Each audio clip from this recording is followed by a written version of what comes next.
Call to order the meeting of the Bylaw Study Committee. We have a quorum present here in the room and nobody on Zoom, so at the moment, at least, there is no need to do a roll call. We will proceed with the agenda. As always, our first agenda item is public comment. And as usual, we seem not to have any members of the public here unless one of us. Skip just texted me that he is on his way. We can expect Skip to join us shortly. But unless one of us has something to offer by way of public comment, we can proceed. The next agenda item is to go through any and all updated bylaw revisions and open action items that we may have.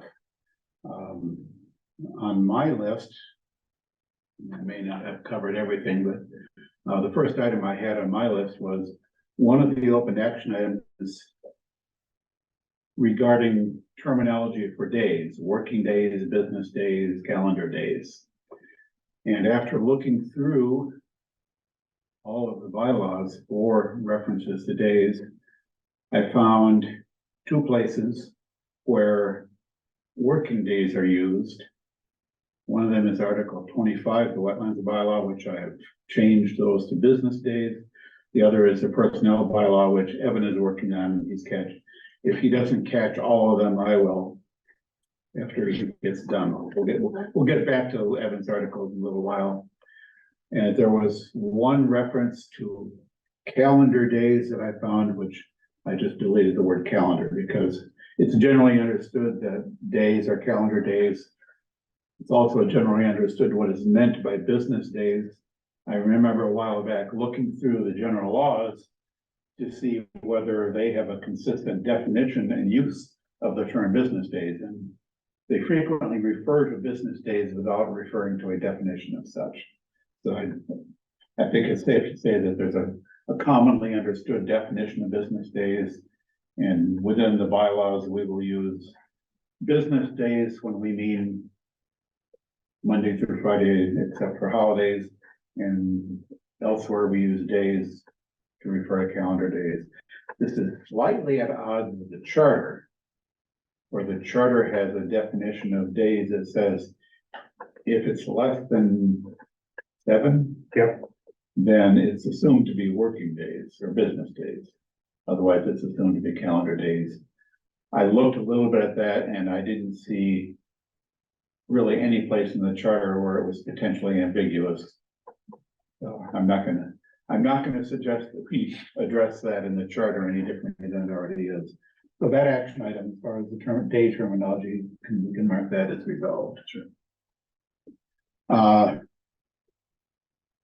think I'll wait for Skip to arrive here when we talk about Article 7 on the town clerk.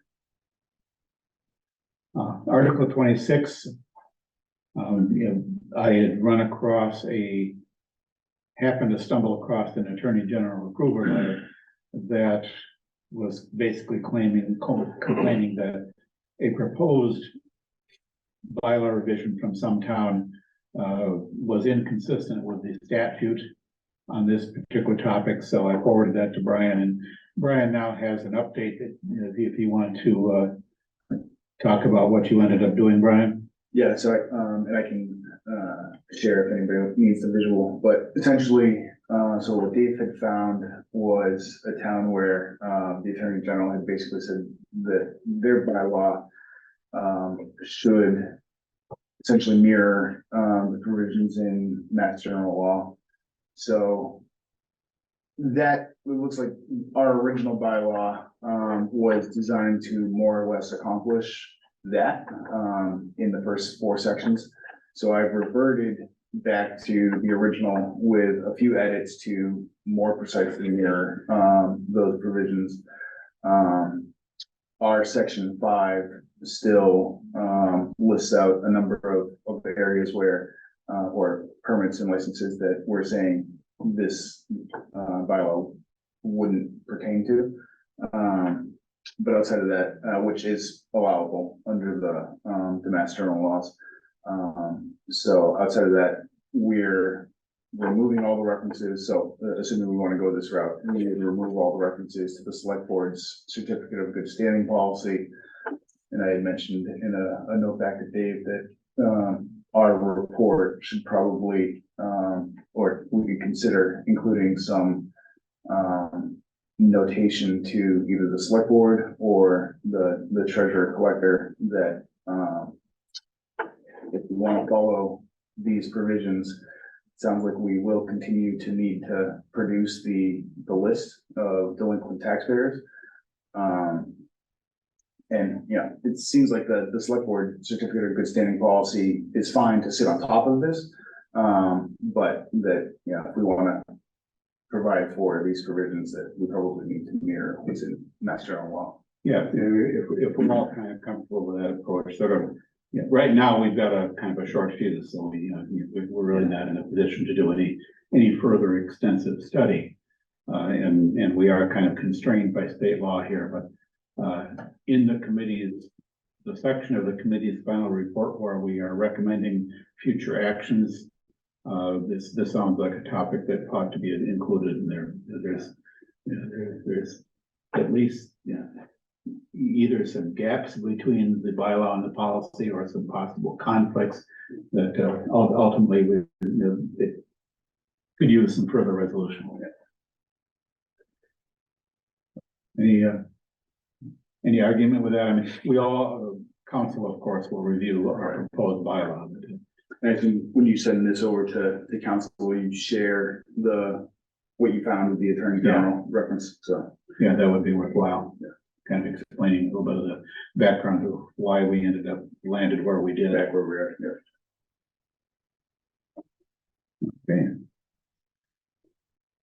So if we're good with that, we will include that in our updates.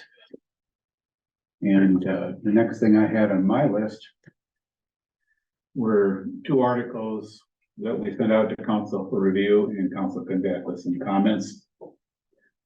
Both of which were Greg's articles of Article 2 and Article 28A. If you want to sort of bring us up to date on what's happening with those. Yeah, Article 2 was talk about the determination of the vote. Council had some rearranging and making things a little bit less specific. In particular, the current bylaw says electronic handset voting system, and recommendation was to remove handset. So it's just an electronic voting system. So it'll be more general in the future. There was a question about the sentence moderator may take all votes in the same manner regardless of the form of majority required. So I rewrote that a bit. Let me pull up that again.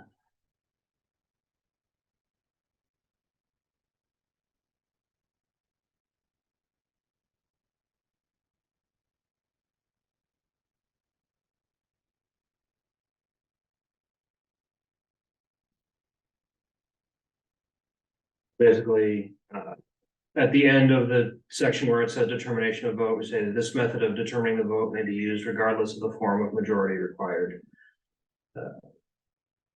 So now the section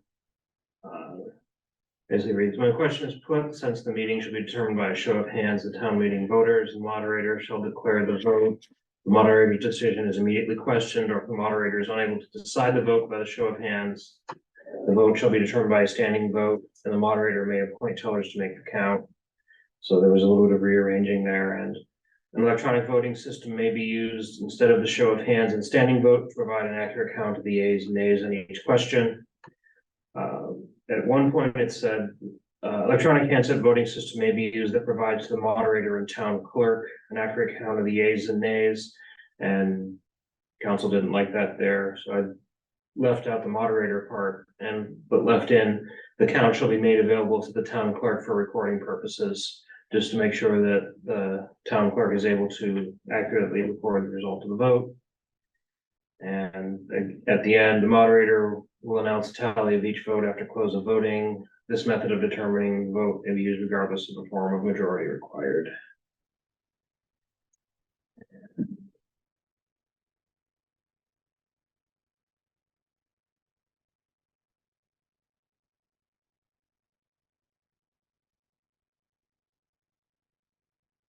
And a little bit of rewording on section 16 is the next section. If before a vote is taken on an article or item thereof, which is actually taking out some changes I put in before. There was a question about the voting list. So I added, shall be ordered by the moderator and the voting list as described in Article 7, Section 4, because that's where it says the town clerk needs to provide a list of registered voters for town meeting shall be used. And the electronic voting system referenced in section 15 shall be considered to be sufficient for the purposes of this section. And that was the council's notes on Article 2.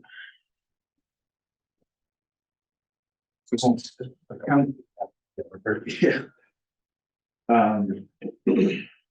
Since some of council's comments were kind of open-ended questions that Greg's addressed, is the plan to send this back to them, back to council for a final review, or do you think we're good? I was thinking about that the other day, the extent to which we would want to basically have council review the work we did in response to her comment. I haven't quite, we might want to sort of nail down how we want to do that. One approach I was thinking of is once we have things pretty complete and basically all assembled into our report to run that whole thing by. On the other hand, that might be a bit much, and it might be better to, to take the revisions that we've made in response to Ginny's comments and basically send the result back to her for read. And that's probably better from her point of view, just so she can focus on the comments that she had made and to see whether she's satisfied with how we responded to that. Yeah, and so that's just sections 15 and 16, but we can send this a much smaller amount to be reviewed there. Yeah, I think, yeah, that's probably more I think about it, more I think that, yeah, just asking council to review specifically how we responded to her comments and questions helps her to focus on just things that we want her to focus on. So yeah, I'll plan on doing that. Okay. And the other comment was on the drawing chief section. At the end of it, it said the fire chief shall have the powers and duties specified therein, and a little confused about where it was unclear what that referred to. So I reordered it as pursuant to the town's adoption of MGL Chapter 48, Section 42, at the November 2020 town meeting and the May 2021 municipal election. The fire chief shall have the powers and duties specified therein and shall be appointed by the select board. Yeah. So the therein is closer to the MGL reference. Yeah, the antecedent of therein is clearer there. Basically just swap the two halves of that section, powers and duties first and then the appointment. And that was the only comment on that article. All right. So, subject to council's agreement with the changes that we've made in response to her comments, we can consider that one closed, complete, I should say. Yeah. And now that Skip is here, let me go backwards in my list. Article 27 on town, the question, or not 27, Article 7. The question we were left with after our last meeting was whether the fee schedule needed to be there. And we had found the origin of that fee schedule in Mass General laws. Subsequent to that, I took the Article 7 and I cleaned up that fee schedule and made it. Yeah, Murphy's Law dictates it that way. That's how it shall happen. And then I found a Mass General law that we accepted that allows town board committees and officers to set fee schedules. It basically renders it unnecessary for the bylaw to set the fee schedule. So my conclusion from that was that we can simply delete that fee schedule from the bylaw. No. I would just say, we might want to send that along to Ginny because she had kind of opined a little differently. Well, say, well, it's not necessarily that it's there or whatever, or just saying, hey, by the way, we stumbled across this. Yes. Is this why you're saying that we don't need to have this? So I haven't sent that article out to Ginny yet for review, but I will send it to her and I will explain why we concluded that the fee schedule does not need to be there. That's all. We just took 2 pages more off the bylaws. But yeah, I think at some point we were questioning the need for that fee schedule. And Well, As long as there's nothing else in that MGL section that says it has to be there, even if the other one yeah, said no, otherwise. when I ran across that, I also looked through the bylaws of a number of other towns. Most of whom, it was at least a dozen different towns I looked at. Most of them did not have a town clerk fee schedule at all in the bylaws. At least one of them, maybe more, this was a couple weeks ago, I looked at it and, I don't remember everything anymore. But I do remember that at least one of them cited that superseding Mass General Law as the reason why the town clerk fee schedule was eliminated from the bylaw. Okay. But yes, I do agree that we need to run this by council to make sure that we're not misinterpreting something, but say my first indication that we may not need it was finding a lot of towns that don't have a fee schedule in the bylaws. And then I'm scratching my head, man. Well, why is that? Digging a little deeper, I actually found out why. And I also although I don't remember it off the top of my head, I did find where the town officially accepted that state law. I think it was in 2015, not that long ago. So anyway, subject to town council's agreement, that was the only open item we had on Article 7. So we'd updated all the rest of it, and that was the only thing left hanging. So with that, I have a complete copy of 7 to 7, and I'll send that on to the town council. Next thing on my list is Article 3, which Greg and the Finance Committee worked hard on a couple days ago. Yeah, so majority of this things in here were from previous comments. The big things we talked about at the Finance Committee meeting on Tuesday was Section 1 and Section 2. Section 1, we added or their designee for both the town clerk and the moderator, so that they can designate someone else to be the representative on the committee, and the Finance Committee was okay with that. The other changes in Section 2, I changed expired instead of expiring because they haven't actually expired yet, and clarified that the membership terms at the end of the section is referring to Finance Committee members and not the appointment committee. The big thing is in Section 1, we talked about the current method of requiring one person from each precinct, which currently there are 5 precincts and they have the ability to shift every 10 years after the census. And we are so close to the limit that it is almost a foregone conclusion that after the next census, we will be going to 6 precincts. So that would mean we need to have 6 different buckets of people and then 3 more at-large people on the committee, which is starting to get difficult to manage.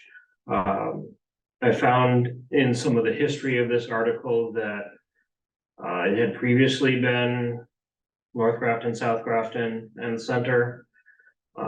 Some number of years ago, I don't remember exactly when it was, but we put that in. We talked about whether we wanted to be a straight 3 or allow a little bit of flexibility. So it is in here now, at least 2, but no more than 4 members residing in each of the town's 3 zip codes. So basically you can have 2 from one, 3 from another, and 4 from the other one. And that's the very little bit of flexibility there is. It is worded as new members shall be appointed so that it doesn't affect current membership on the committee. I have not yet determined what our current representation is. Hopefully it's close to that with being from the different precincts. So those are the changes in section 1. Section 3, the charter already says how notice of public hearings for the budget review need to be published. So I deferred to the charter here. I didn't take this section out completely because that only requires it for the budget review and not for any other review, which, so basically, if we took this out, then we'd have nothing covering the fall town meeting or any special town meetings. In section 3A, I put that the report of the finance committee needs to be posted on the town website, which is something that wasn't there before. We took out the library branches and the police station and put in a clause that says we will put them other places in the town and list it on the website where those other places are. I thought there was, when it's published on the town website, then that page would also list where the articles, where the printed versions can be picked up. Section 4, I had done some modification there on the annual report to refer to another part of the bylaws, and Skip pointed out Tuesday night that we don't even really need this anymore. So we can just repeal this completely because it's already required of all town committees to make an annual report. Always good to eliminate stuff that came out of the Department of Redundancies department. Yeah, the access to records. There was a question whether or not this was actually required. And again, it's similar as to the posting requirements. It is partially redundant with the charter because the charter requires it for the annual budget review, but does not specify any other times where it's needed. So this gives Finance Committee a bit more access as in the discharge of its duty as opposed to just during the budget review. And it links to section 6.6b of the town charter, which is where that requirement is. And finally, section 6, eliminating more redundancy. This is pretty much the same text as was in section 6-3 of the town charter, except the town charter says in a time frame specified in the bylaw. So I changed this to just be specifying the time frame as required in section 6.3 of the charter. This is what the charter requires the bylaw to say. Yes. Yeah. Yep. And basically the strikeout at the end is exactly what's already in the town charter. It doesn't need to be said. Yep. When I looked at this, it looked pretty good to me. While it's in my head, because it may not stay there, back to Article 2 for a second. Oh boy, there is something. Article 2, Section 4. The language is proposed to be for notice of the adjourned town meeting. Mhm. The language here says to be posted in the same manner as the original notice, which refers back to section 3, which talks about the notice of the town meeting being published in the local newspaper. And notice of an adjourned meeting, it may be difficult to get it published in the local newspaper. In fact, and that wasn't the original requirement. The notice of adjourned meeting, probably the language here should simply, I think it would work if you said posted in the same manner as the original warrant. Okay. Because that's what, this was more like, Mhm. the original intent here was to have the notice of the adjourned meeting posted pretty much the same way the warrant was posted. Okay, So it's Yeah, a minor thing, that's but a good catch. it's a terminology thing. Let's see, did I have? So I just noticed in section 3, we list the 14 days, we list the number before the spelled out form. Most of the time we list it the other way. Yes, that is a convention, spell it out, followed by the number in Yeah. parentheses. So. Put that in here. Yeah, no, right in front of me. The thing about notice, what is it? Yeah. Trying to figure out where my notes document here is getting long and it's complex. And I don't have everything necessarily well organized.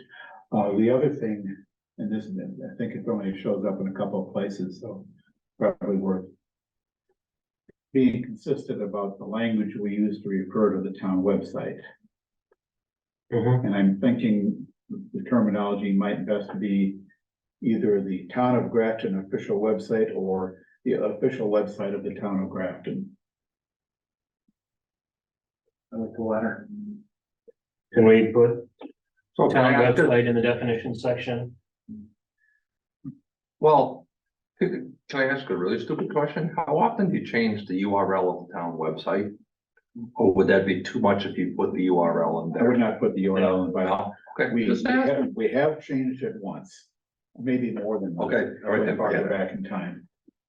But, yeah, I think the terminology, official website of the Town of Grafton is simple enough that, and it is not referenced in very many places currently in the bylaws. Do one of your phrase searches and do that as a general change. Yeah, I mean. Yeah, it actually does not appear in the current unrevised one. No, it doesn't. And So it's only the places where we're adding it. we are putting it in only a couple of places. Okay, yeah. So let me ask you another question then. With section 4, the adjourned meeting, what does the phrase the same manner as the original notice? We just changed that to original warrant. Yeah, the term notice in section 3 is the notice of town meeting that's published in a local newspaper. And Right, that's but it says footnotes. So what if somebody said, well, if you're gonna adjourn the meeting, you gotta wait 14 days to Yeah, start it up again? That's what you don't want to do. Right. So,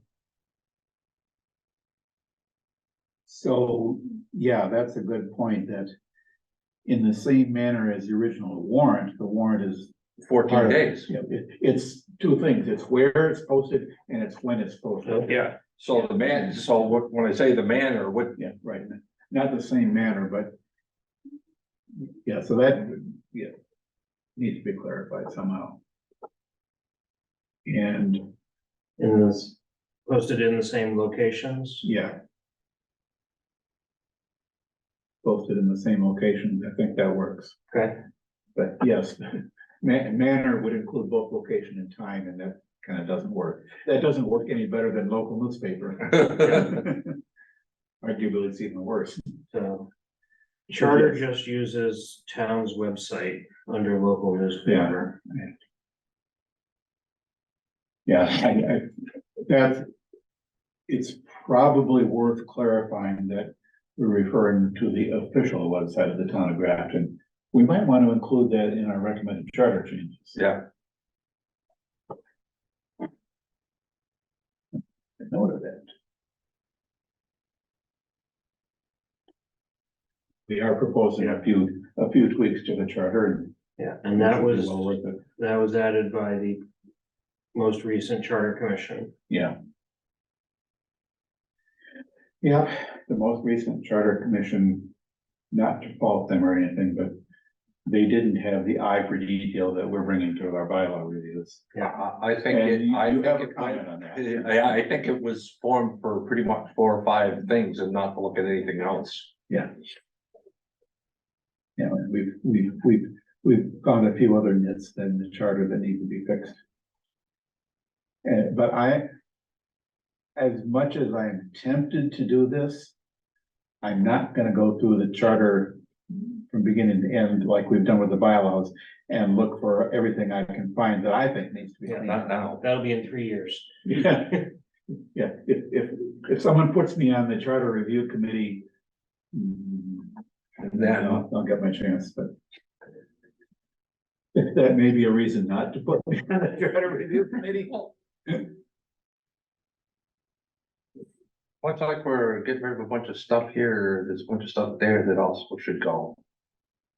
It has no bearing anymore. Yeah, yeah, I think But when we get into it a little later on in the meeting, with sort of, I think we've tentatively agreed that we want to, trash that whole Article 8 from the charter, all those transitional provisions that are no longer meaningful. Right. Anyway, anything else we want to pick on Article 2 about? I guess the other thing, and it comes up in Article 2 and maybe a couple of other places. We've got some references that we're proposing to say, local newspaper as defined in the town charter.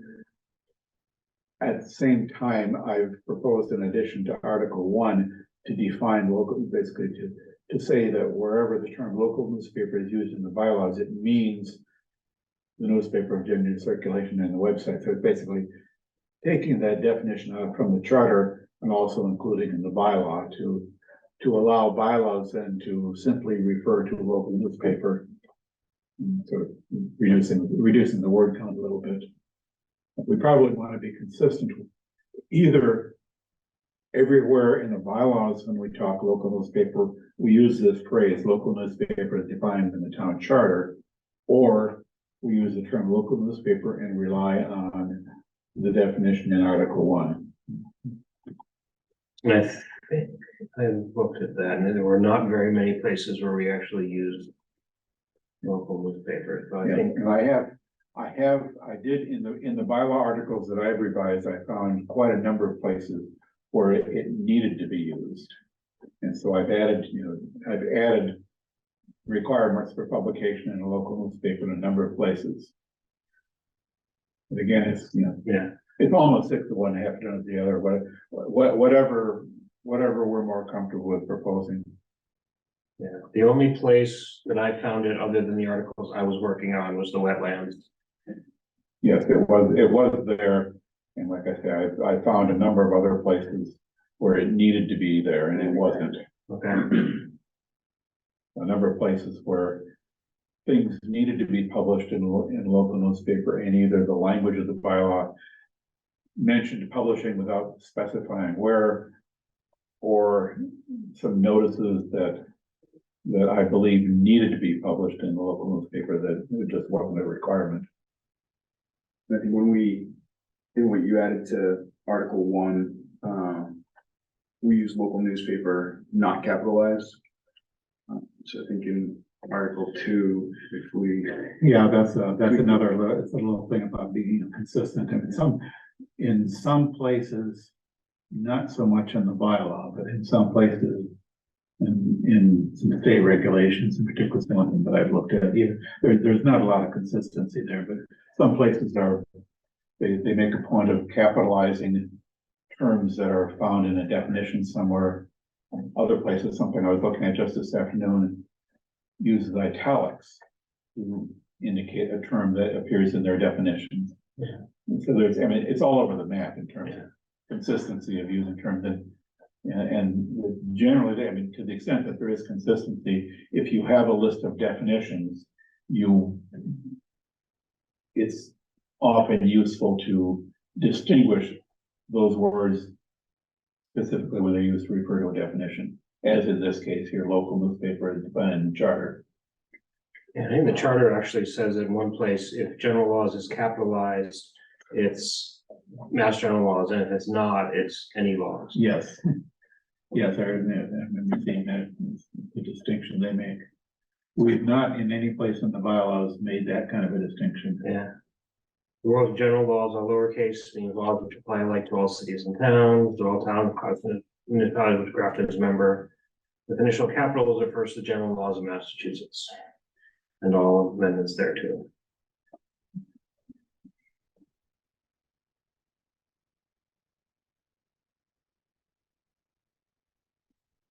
What's our preference for how we refer to local newspapers? Link to the charter or rely on the definition of the article I'm proposing to add to? I like the less duplication. Less duplication of the meaning, so refer to the charter, rather than duplicating the definition from the charter. So if we have to update it, we only have to update it in one place. Well, but as it currently stands, I think we've got the reference as Dave's added it in a bunch of other articles, probably in more places. Yeah, it's not a problem to, if we prefer to refer to it as local newspaper as defined in the charter, it's not difficult to go and, edit the places where I've either found it or added it.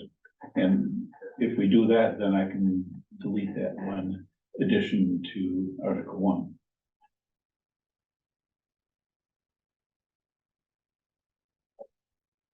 Now, the only downside on linking to the charter is that if we ever need to change that definition, now it's a charter change, which is more cumbersome, slightly more cumbersome than a bylaw change. But I wouldn't On the other want to hand- have a different definition between the two documents. On the other hand, if we do see a need to change it, we're gonna wanna have that change affect both the charter and the bylaws. So I would say either reference the charter or reference the section in the. And have section 110 reference the charter. Yeah. I don't know that. That's sort of an indirect reference. Yeah. In entirely different context, indirect references can be an issue. But, yeah, if we want to rely on the charter definition, then each occurrence in the bylaws can be local newspaper as defined in the charter. Yeah.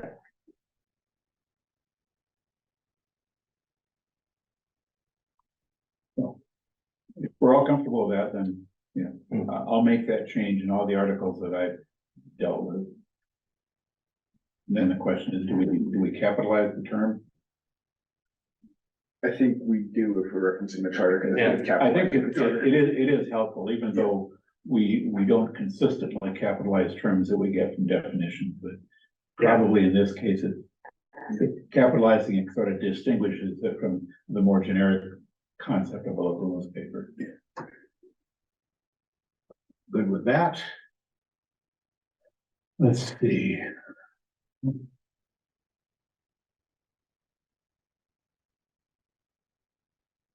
But yeah, we've got I was even thinking of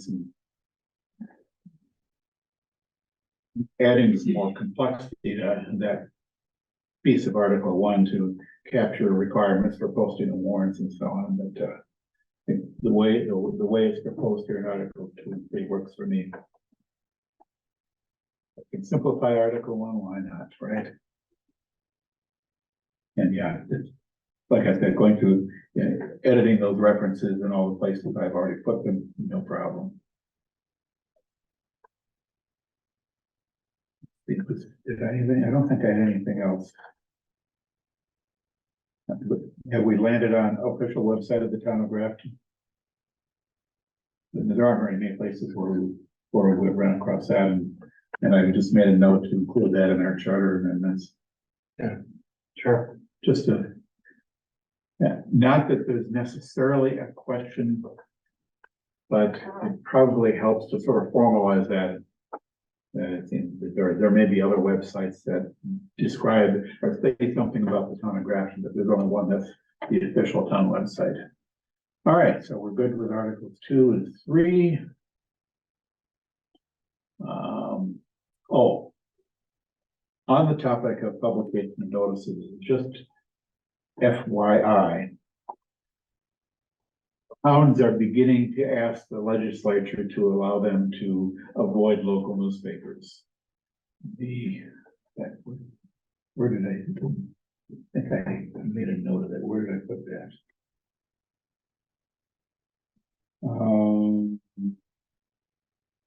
I could see that they're a dying breed. Yes. Yes, I ran across that, from the town of Franklin, because my kids live there. So I get that tend to read some news related to Franklin, and they are currently proposing language for that. Following the town of Acton, which last year got the legislature to pass a law that says, notwithstanding section 11 of chapter 48 of the general laws or any other general special law of the contrary, the town of Acton may provide alternative means of publishing legal notices for public hearings that are required by law. And it goes on to basically give this alternative. They basically managed to get the legislature to tell them, yeah, you don't really have to use local newspapers. So we got a single town exemption. And Franklin is going for a similar exemption. Franklin's town administrator, the article I was reading from Franklin pointed out that their TA testified to the legislature's committee support of this, claiming an annual savings of $40,000 to $50,000 to the town from avoiding advertising expenses. I don't know that we would make the same claim because we tend to pass our advertising, at least for things like planning board legal notices. A lot of those, we pass the costs on to the applicants. But, like notices of a notice of a public hearing of a zoning bylaw, that expense is on the town, so. Yeah, that's kind of where I was going with the town posting requirements. Thinking that we may get there someday, but we can do that. Yeah, but if that ever comes to pass, and I sense from some of the correspondence I see on the planners mailing list, that there's sort of a growing desire to avoid the expense of local newspapers, partly because the real local newspapers, like the Grafton News that we used to have, they no longer exist. And for us to publish and then what our best local newspaper out now is the Telegram. That's expensive to advertise. Anyway, that's maybe somewhere in the future, but we can see that towns are paying more attention to it these days. So, all right. We've got enough to do without me getting off on a lot of sidetracks here. Back to what we're working on. Next item I have on my list is Article 5. Yeah, we edited that, I think predictably as everybody assumed we would. The only thing we touched was, the designation of clerk at the end, to remove the proceedings being entered into the bound book and just let them as in the custody of the town clerk, because ultimately that's the process anyways. Yep. So this pretty much matches the current reality. So my question on that is, do we actually need the definition of the clerk there, since the definition of the clerk there was to say that the clerk had to do something? And if the clerk no longer has to do that something. Well, they still need to submit it to the town clerk. Well, Yeah. Right. and I think the requirement exists outside of the bylaw. But it So- seemed like there was a preference at the select board to keep it, whether it was redundant or not. But Yeah, well, the bylaw does not say that the clerk needs to do it. Right. Right now, the proposed bylaw requires the select board to designate one of its members as a clerk, but gives the clerk no duties or responsibilities. It just says, the board's gotta have a clerk. And I was looking to see if there was a mass general law that required committees to have a clerk already. and I did not find any. Yeah, so I would say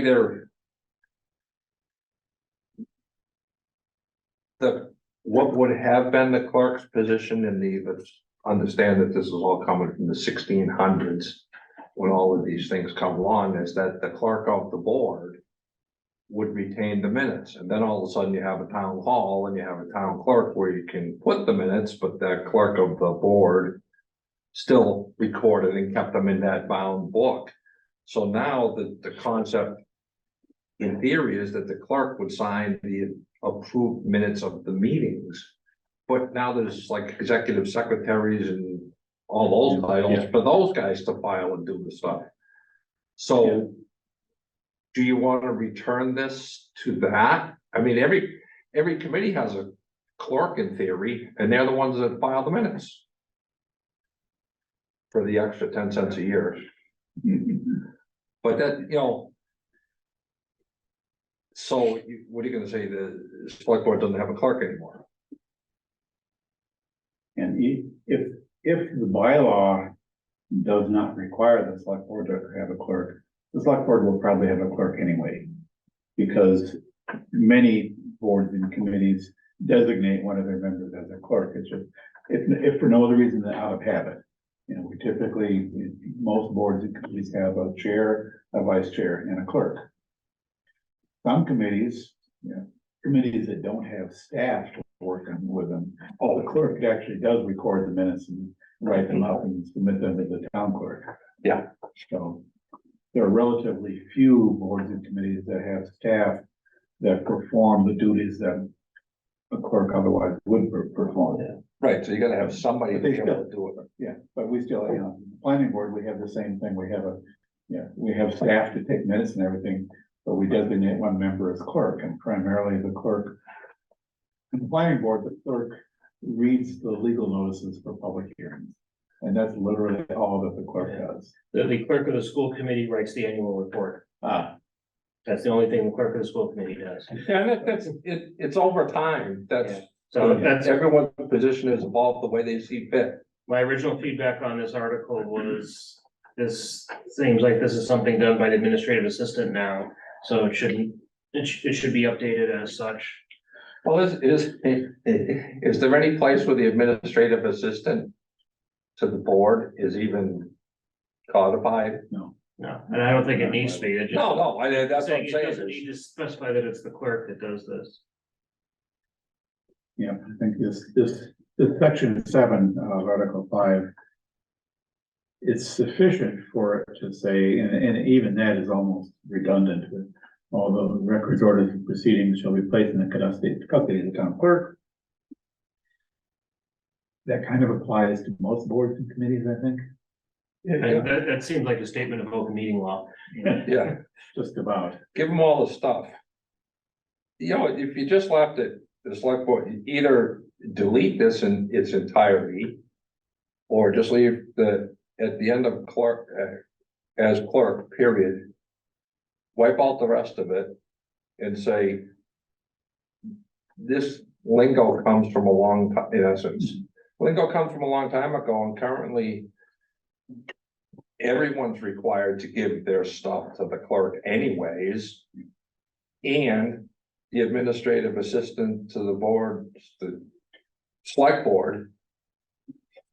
Generally does this, and in their absence, the clerk might be called upon to do it. Arguably, this entire section 7 can be deleted. That's Yeah. what it kind of, And if we do that, we can simply say that. Our reason for deleting it is what basically. yeah, so it's either this or that. Do you want to leave the clerk in there, or it's they're there? But the duties are largely performed by the administrative assistant. How? If it were just up to me, I would say delete section 7. The board reviewed this and discussed it, and this is what they recommended. They may not even have thought about the idea of getting rid of the clerk altogether. But anyways, We did discuss removing section 7 altogether. I think Matt was for that, and. I don't know, what is the procedure, what would you say would be the procedure on that? Because I don't feel like, and, you know, maybe Brian has, different feelings, but I don't feel like there was a, strong preference when it was discussed. Yeah, I didn't. It felt like maybe the louder voice won and everybody just went, okay, that's fine. You know, so if there was strong preference here that we remove that, it, you know, because I agree, it all feels redundant, you know, Yeah, so I think maybe our point of view as a committee is that looking at the select board's recommendation, basically their recommended wording basically has become completely it renders this clause, the section completely unnecessary because the clerk is being given no duties, and redundant because the requirements of filing with the town clerk are found elsewhere in the bylaw. Yeah, I think given the feedback from the select board, I think if we take that feedback in the context of how we've adjusted other bylaws, we would end up striking the whole section. Yeah, Agree. Yeah. So the other thing I just noticed, and just in that same article, section 6. It says the select board shall immediately after any person is chosen or appointed to town office, file with the town clerk a list of such choice or appointment. Probably should specify that if they are chosen or appointed by the select board. As it is now, anyone that is chosen or appointed by anyone anywhere in the town, the select board has to file with the town clerk. Would be something to add to that. so. Then don't we have elsewhere that whenever you form a board or committee, you meet and you pick your officers? Yeah, We do. So they could continue to pick their clerk off of that? If they wanted to. Yeah, I mean, if we delete section It 7. doesn't really do anything It because does nothing because. this piece of language that was here from the 1600s is now useless. Yeah, we're not prohibiting the select board from designating a clerk by deleting this section. And a clarification on section 6, that we're talking about persons who are appointed by the select board. Do you want to expand upon town office to include committees, the board, you know? Or is that assumed to be under the umbrella already? yeah, Or town office, board or committee, we usually simplify it or to, multi-member body. yeah, The same kind of thing that we used in the phrasing of when they have to do the officer, just that same.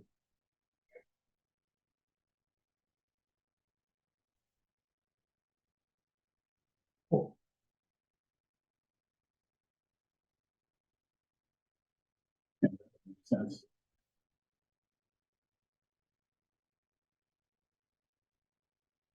Then again, it's probably something that goes way back in history somewhere.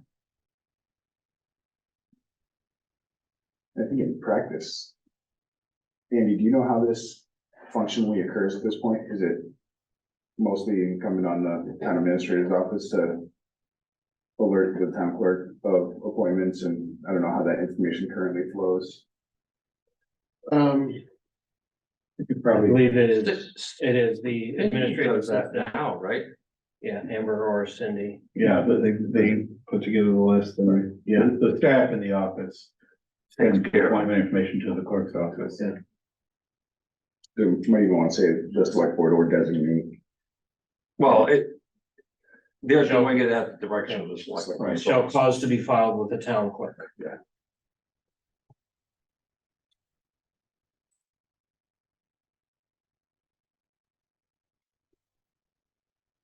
Or are you going to edit this, Andy? Six Based on what we've got there? doesn't really need to be changed. It does, because if the moderator appoints someone to FinCom, this says the select board has to file with town clerk. So, If this, I would take this to say the select board shall immediately after any person is appointed to town office by them. Right, Yeah, File that's it. what we said. that's what we're That's proposing. the, Okay. that's the addition, is chosen or appointed by the select board to town. To, Right. to any town office, board or committee, whatever, what that form that we used in the other place. About organizing. I think it's like Article 4. Right, I'll check that.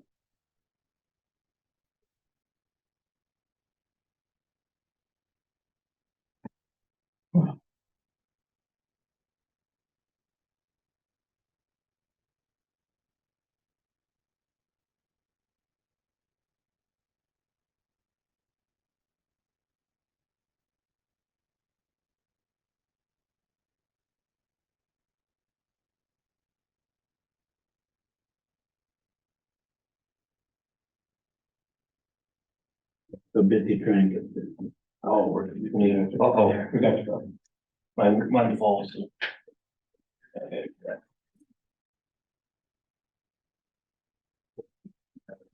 Power the computer here.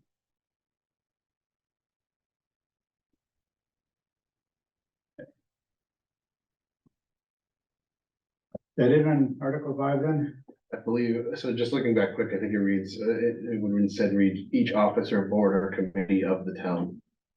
Rather than town office, board or committee, we just updated it. So I see in the draft on, Article 4.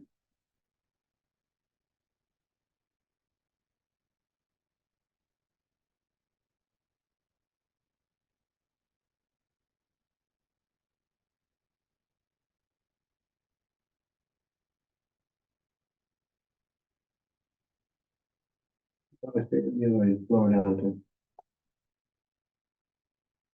to. Not 4.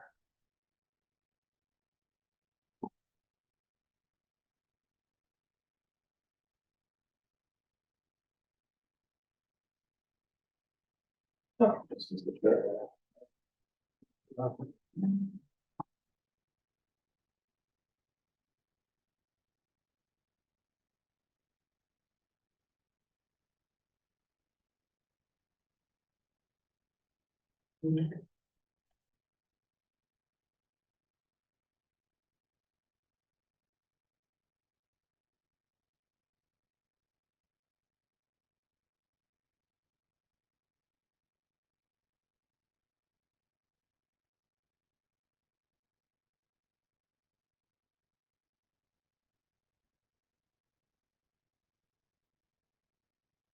Boards, committees, and commissions is how we.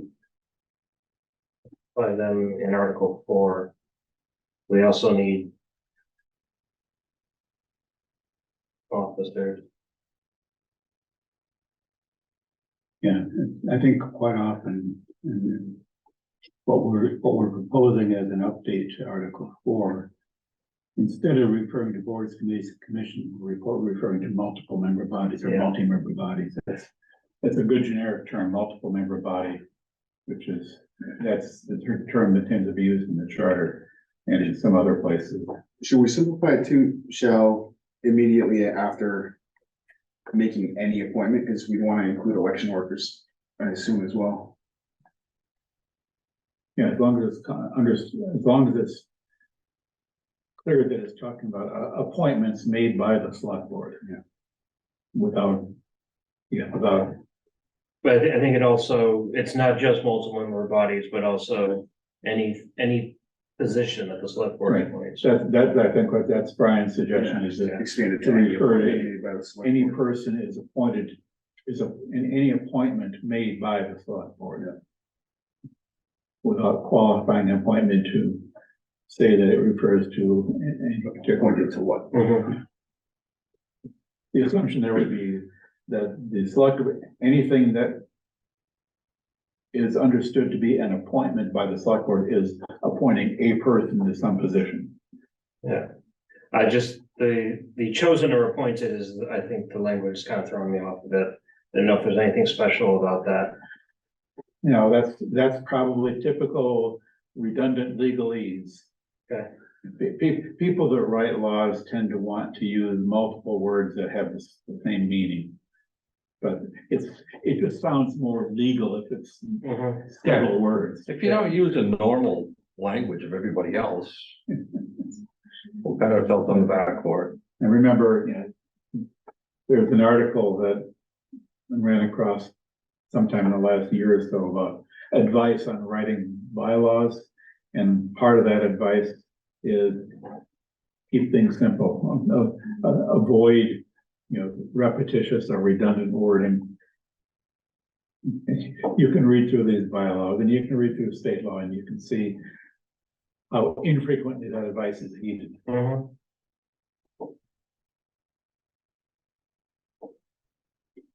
Cease and desist is a good example. Very typical, but it's. What if you cease but don't desist, or desist but don't cease? Is that even possible? But no, you have to say cease and desist. Really?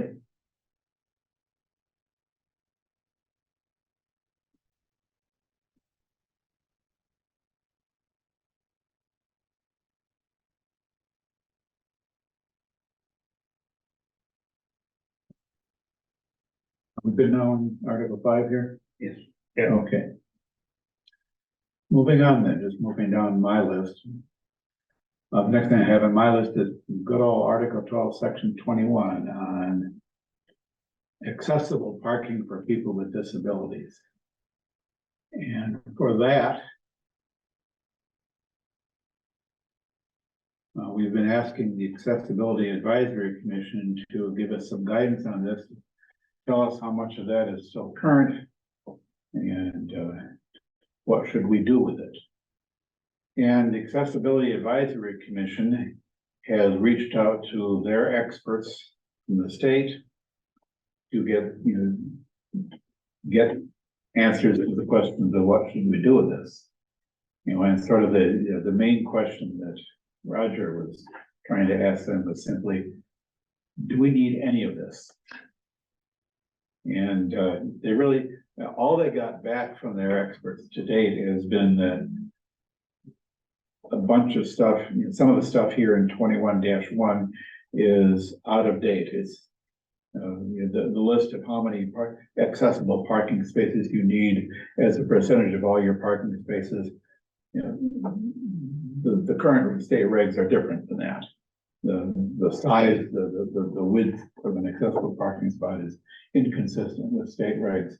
They've not been able to get a better answer out of them. So I sat down with it and studied it. I had started working on that a while back, and I said, "Oh, let's see if see if they can tell us what's best to be done with this." And so here's what I've come up with so far. Section 21-1. The current Massachusetts Architectural Access Board regulations, 521 CMR 23.00, completely covers the subject matter of 21-1. It's all about specifying how many parking spaces you need, what they should look like, et cetera, et cetera, et cetera. And the state regs cover every word, not every word, because some of those words are out of date, but they cover all of the concepts that 21-1 covers. So my conclusion from that is 21-1 has no value whatsoever. That the state regs completely regulate what 21-1 regulates. Okay. The reason 21-1 and the others are there is because these were put in before the Americans with Disability Act.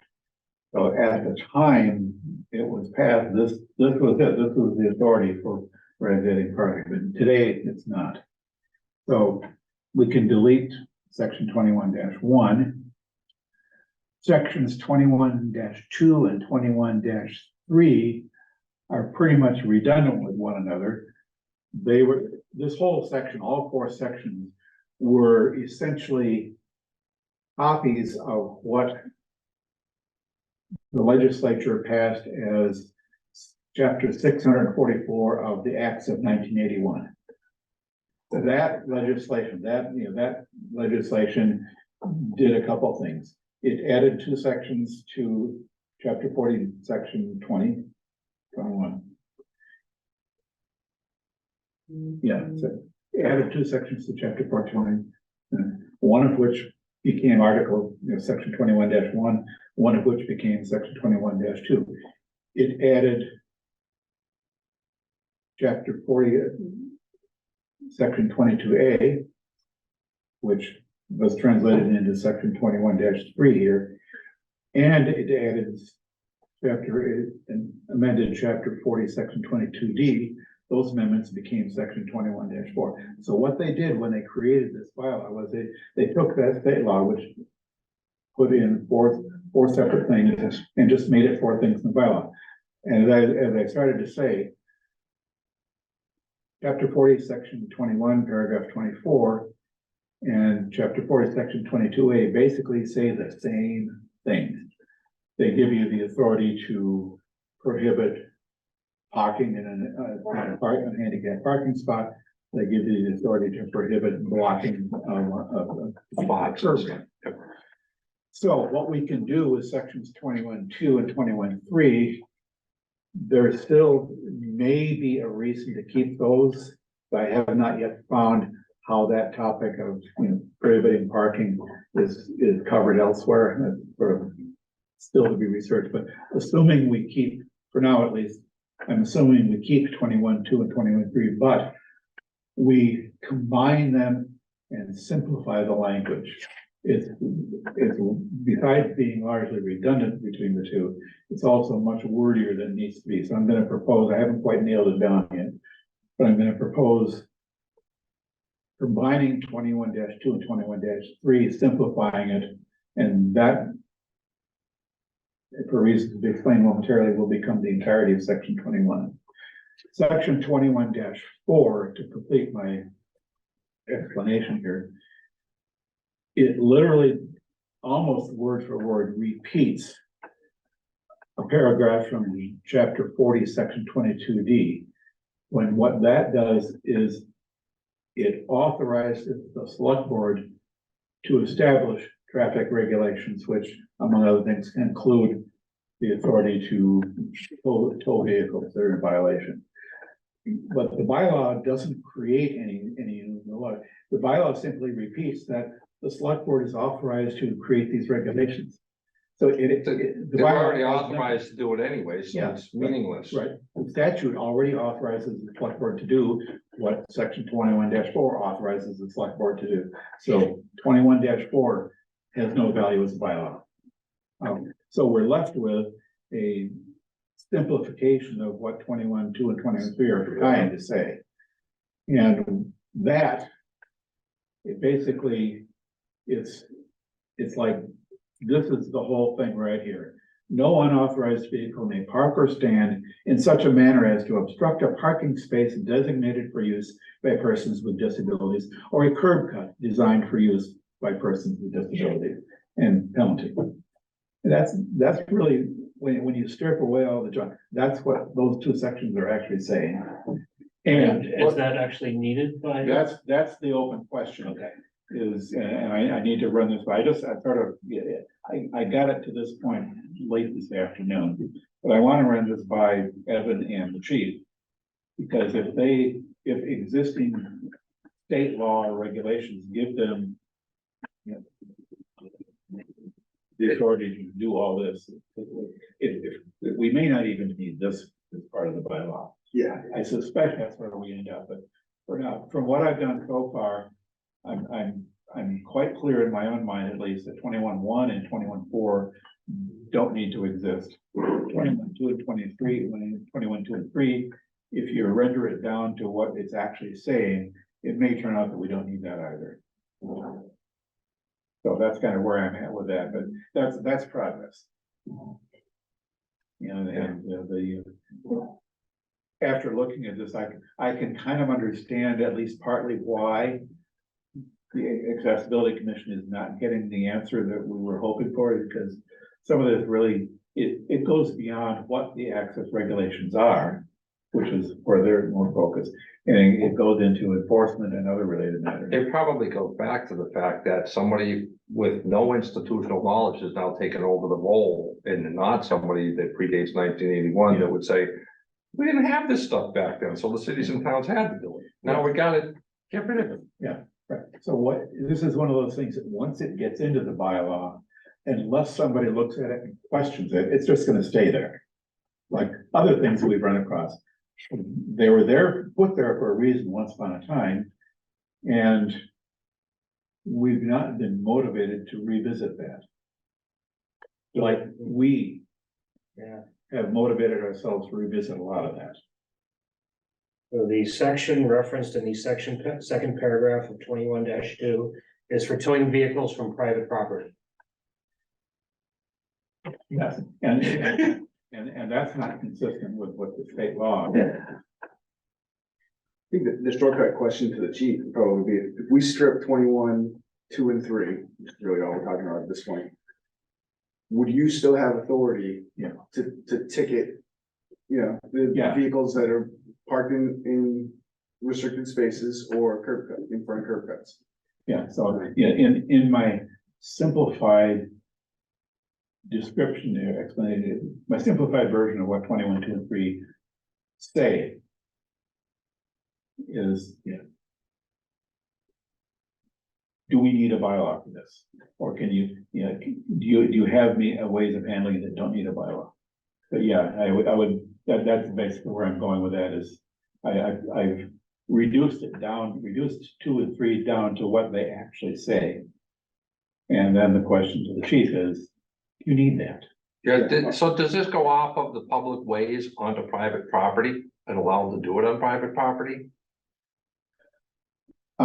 Where the state law just says public ways? Well, the state law, as far as the requirements for providing accessible parking and related events, that applies to all public and private. Right, so the ability to, Yeah. to go onto private property Right, and do the stuff. the ability for the town, for the police to enforce on private property. I don't know how well that's covered in the current bylaw. I don't know what the authority they have. There is some state law regarding the ability of a private property owner to request enforcement by the police. I don't think, I can double check on it, but I don't think any of this section 21 touches on that, or really. So that's where we're at.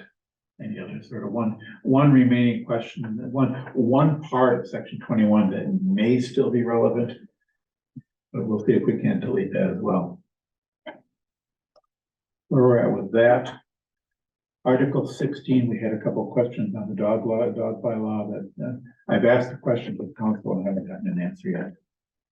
So it's still sort of waiting for council review. Articles 19 and 20.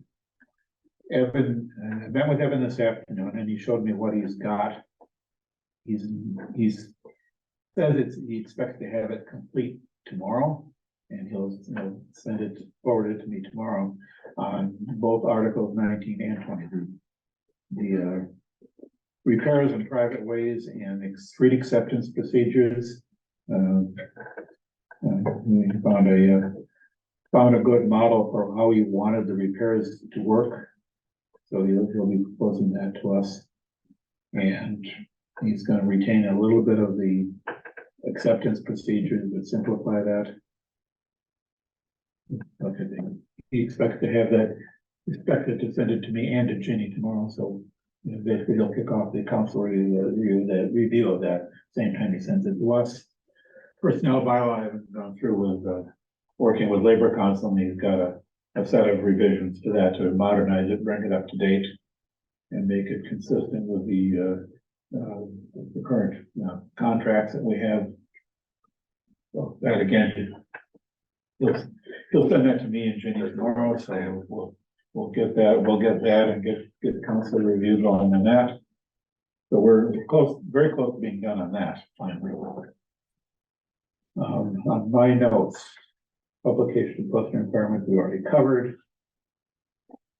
Severability is the next thing I have on my list. And By way of a segue, do you know if Evan's incorporating severability into the personnel bylaw? off the top of my head, I don't know. If he doesn't, I'll make sure it goes in. Because if we decide that we want the severability clause that Ginny proposed to us to appear in every bylaw article, then, you know, whatever Evan gives us, I will add severability to it if it's not already there. That seems a dangerous precedent to put it in every article. I could see if it's in some and not others, then it could be intended at some or not.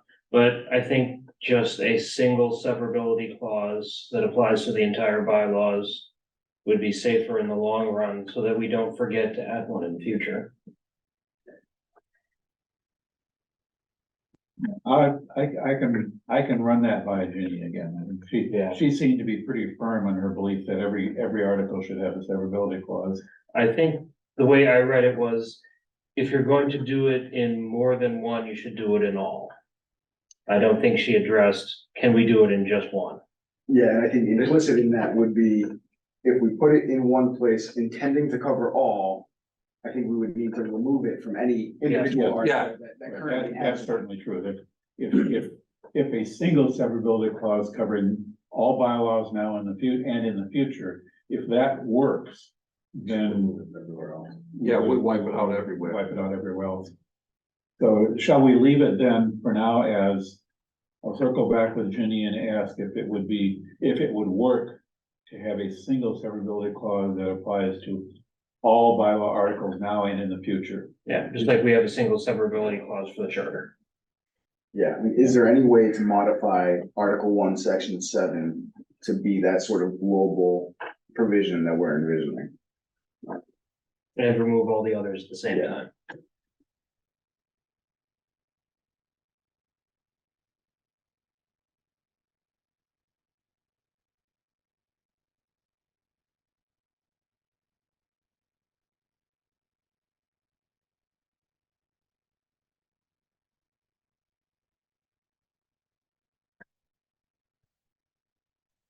If we probably look at more other towns' bylaws than any of the rest of us, have you seen anything along those lines anywhere else with a global I severability? haven't really, I haven't looked for that.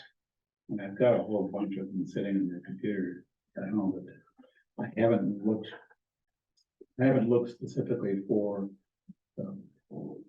how they're treating in some of the other towns, how they're treating severability.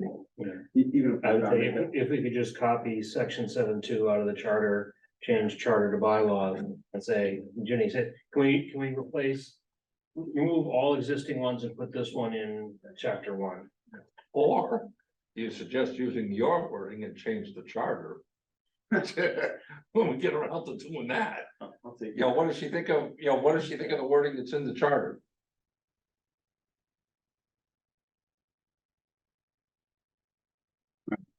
And the one in the charter is even simpler because it just says if it's held invalid. It doesn't say who has to hold it invalid. Yeah, I will circle back with Ginny on that. So how do we want to respond to whatever she says? If Ginny says that we can make a global clause work, then I can take care of that. Yep. Editing. Yeah. Yep. If she can, all the individual ones, if she has better wording than Article in Section 7, can do that. So I'm pretty certain that will be true. That there will be better wording for it. Or 7.2, yeah. I just, and include 7.2, and it's like, this is what we have in the charter. Yeah. Can we put similar thing in the bylaws? I don't like that held invalid. Because by whom? So it's gonna be court of competent jurisdiction. Yeah, I mean, we'll Yeah, offer so that. like what she's kind of saying is. Yeah. That's what the charge. I would say, said, too. if a global severability clause can be made to work, I would rely on Ginny for the appropriate language for it. All right, and if Ginny insists that it It appear in each one. if Ginny insists that the global clause won't work or, has problems, then our alternative would be to Put it in each section put in each or section. article, Each or article. article or section. Yeah. Article. It did occur to me to think that some bylaw articles, severability just wouldn't be useful. But then you get back to the question of, if article thus and so is not severable, if there's a problem with that, because we didn't make it severable, does that cause problems for other bylaw articles? So it's probably safest, it's either all or nothing. Yeah, I mean, there are some articles that truly only address a single topic. So if that one topic becomes a problem, then there's nothing left. Yeah. But yeah, I mean, if she's saying, oh, we're not, I defer to the lawyer, but, Yep. it would, to her exact point, it would seem silly, but there's Yes. other things that are required by law that are silly, so. Yep, okay, so we'll get an answer from Ginny on the severability question, and whichever way her answer is, we know how we're gonna finish that work.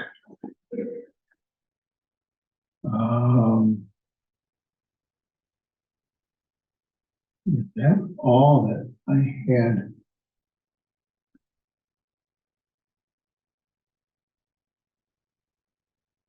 Yeah, that's all that I had on my list as far as bylaw article work. I think we had jumped over 4, waiting for Skip. Yeah, We did come back to that. The town clerk fee schedule. no, so, That's- so, Oh, Article 4. Oh, that's right, Article 4, yeah, there is one open issue on Article 4, and that's Article 4, Section 6. On signing contracts. That's another thing where we're waiting for some input from Ginny. And I reminded Evan about that this afternoon. He said, oh yeah, I will, he said he'll get an answer from Ginny on that tomorrow. So that was, other than that, I think Article 4 we were all set with. there were a few other housekeeping items that came off of Brian's last list that Greg had made some comments on, and one of them I wasn't sure about exactly what he was trying to say we should change.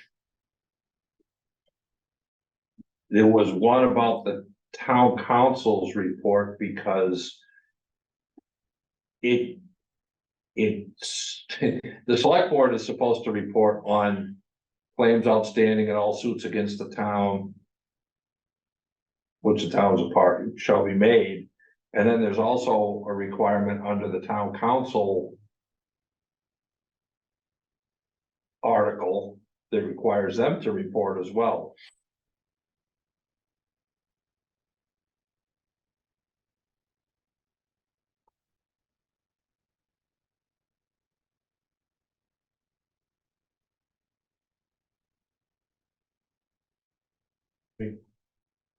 But computers are nice, but there are times when I wish I had paper. Where? What are we looking at, Article 4? And that, Yeah, Skip had added language to section 3C that went into detail for what was supposed to be included in town council's report, which I agree with the point that it was duplicative of what we've got in the town council bylaw. yeah, because it talks about the town council report stuff is also included in the selectmen's requirement of claims that the town is a party to. So it kind of appears in both places.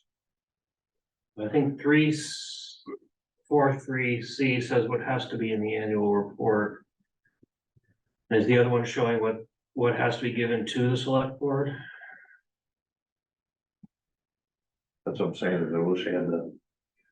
So 4.3C, I had added within the town the report, the select board's report to the town meeting shall in essence include within the town council's report all parties of action, brief description, nature, claim status, blah, blah, blah, blah, blah. Now, we had also changed or had some discussion about the town council. Where did I put that? There's the part. Yeah, so in Article 10, Yeah, that's what I'm trying to find. Article 10, Section 6. The town council shall annually make a written report to the town administrator to be printed in the annual town report. Blah, blah, blah, said the report shall contain a statement of each case or claim which has been tried, settled, or otherwise disposed of during the year. And also a statement of each case which is still pending and the status of same. Which is similar to, In general, it's like the selectmen have to include that in their report to the town, and then the town administrator has to include that in his report that he gets from the town council in the town report. But the content requirements are different.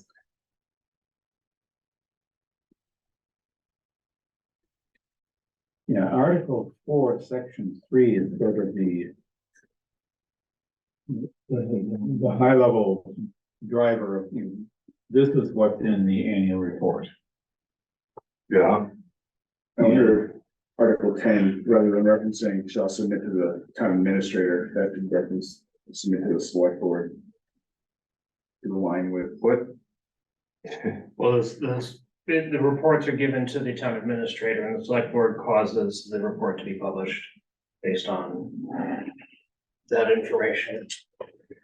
But Article 4, Section 2 talks about each officer, board, committee of the town shall file with the select board. So this doesn't Okay. reference the town administrator. Yeah. I don't know if other articles do. Cause yeah, we've got references to the annual report all over the place. Yeah, I don't know if the concept of town council reports it to the town administrator, is that just like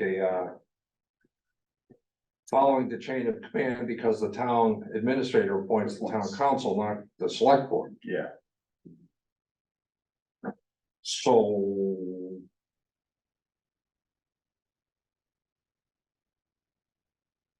So this actually adds more stuff to the annual report than the other one, So, because the other one is outstanding, the 4.3 is outstanding and 10.6 is everything.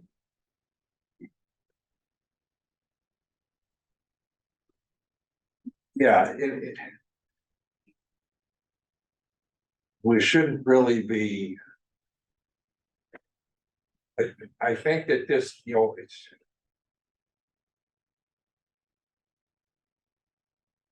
I would say if we make the town council's report to the town administrator all encompassing.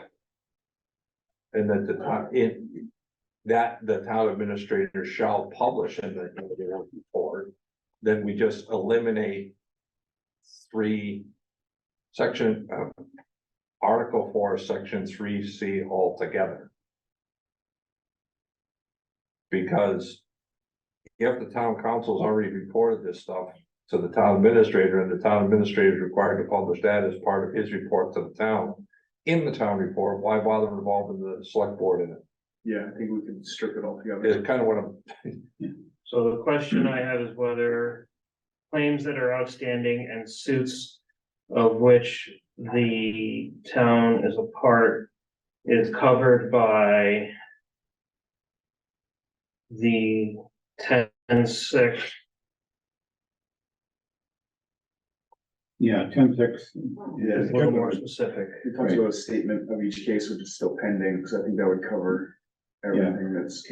Cases pending would be outstanding. yep, So the other thing is that school committee has their own counsel. Right, So there could be things that are not tried by town council, but rather school committee council, that would fall under 4.3 C. That would not fall under 10.6. that would be, but the select board has no jurisdiction to get involved in that. I don't believe, I think that would, if you wanna put that in, you would have to put that in wherever you have the school committee reporting back in their report to the town. But it still falls under 4.3 C because the town is a party through the school committee. Do you know if those cases have ever been included? I have not I don't seen know. them, Back when they. with the exception of when the teachers went on strike, they may have showed up in town reports, like the teachers union versus the town. But everything that the school department may be defending, it would seem to me that we might be in more frequent series of events. Yeah, if we go with the original language, Article 4, Section 3C, which is simply a report of all claims that are outstanding and all suits in which the town is a party, that would sort of it would, the town council report, Article 10, Section 6, would cover part of that, but also that would cover more broadly, any suits, anything that in which town council is not involved. So it's in Article 4, Section 3. So how about The this? simplified language is much, it includes 10.6, but it also covers a lot more. So the original updated one that I'd sent around after the last meeting, I had included at the end of Section 3C within the town council's report, including all parties of action, brief description of the nature of claim, blah, blah, blah, blah, blah. You wipe that out and say, a report of claims outstanding and all suits which the town shall be a party shall be made in conjunction with the report of the town council. It's a report to the town administrator as required under blah. Article 10, whatever it is. I mean, if in 3C, we don't even refer to town council, it sort of implicitly includes town council, but it also includes school committee council, labor council, and any other suits that may not, that, town council is not the only lawyer One that that would defend might us. be involved with that. I think I would leave the original language and I'd even strike shall be made. I think that Yeah. makes it sound a little clumsy. Yeah, because it's already says it's good. A report of all The report claims- shall contain all this stuff. Yeah, a report of all claims that are outstanding in all suits in which the town is a party. Period. All right. That's the language of the current charter. All right, so this stuff was all So added. I'm not finding the, it's just not a broad enough search. I'm not finding the modified one.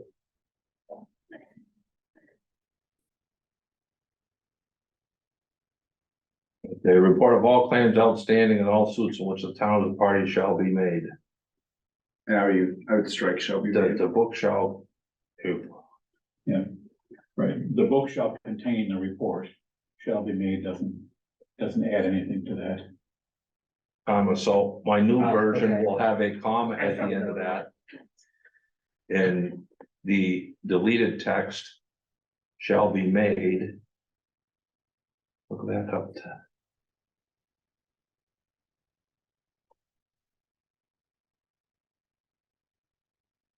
Section 3C removes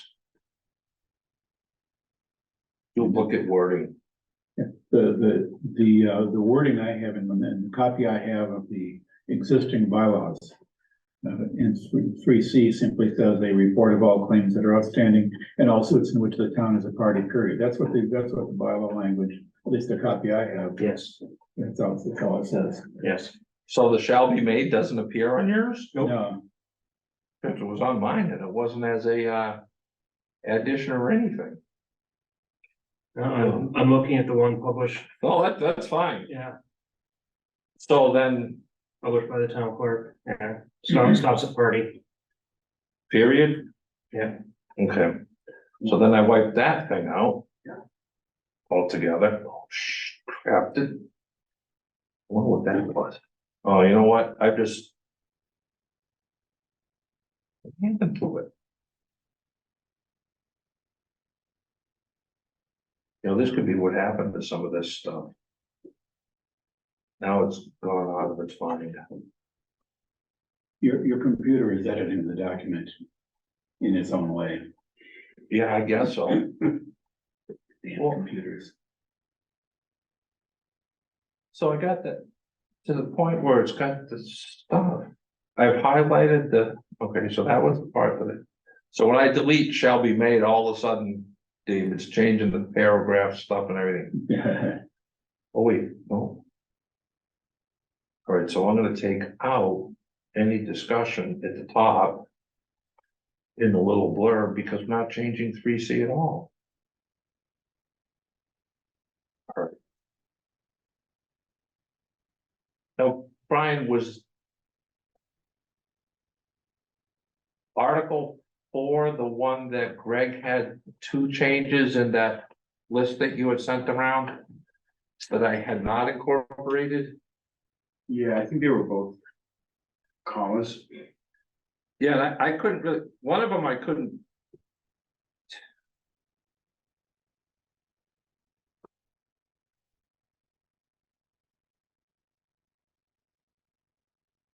I'm trying to find the email. So in section 8, Oh, wait a second. there's a comma at the beginning of the second line. Formed comma by the town council. Whenever any written contract is required by these bylaws, it shall be approved. As to form. Okay, so you want, Greg, there were some comments that you had made in that big spreadsheet. I think that, I'm not the grammarian by any stretch of the imagination, so that comma should come out in section I'm 8. saying both of those look like they're unnecessary. All right, so get rid of that comma. And then there was another Well, one. there are 2 places where it says as to form. And both of those. Just take Actually, it out. no. Only the first one, second one makes sense. So only in the first sentence. I can't even see. Now, I got the highlighted thing, but there's nothing that it's highlighted red. Oh, no, so, okay, now. All right, section 8.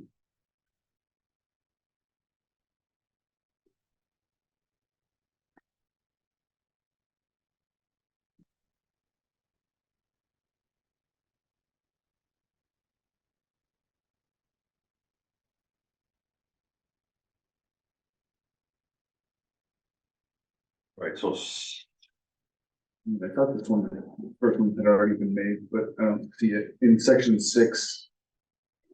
Yeah, at the end of the second row. There should be a comma after school department. I have that, I have a comma on my version in green to add. Yeah. Okay, all right, yeah, I'm not seeing that. Yeah, Okay, yeah. Keep in mind that section 6 is gonna be replaced by something provided by Jenny. Yeah. I think that was it. Oh, you want me to?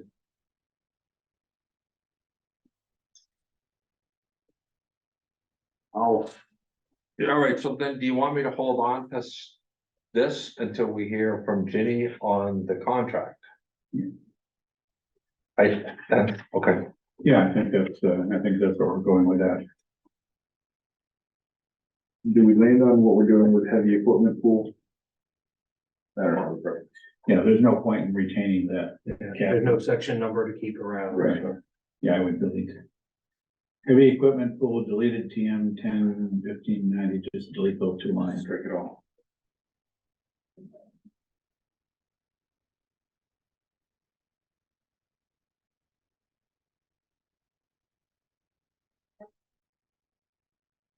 So that cover what I kind of sent back?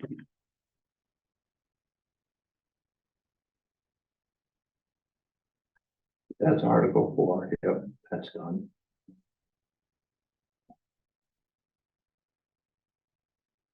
That's right.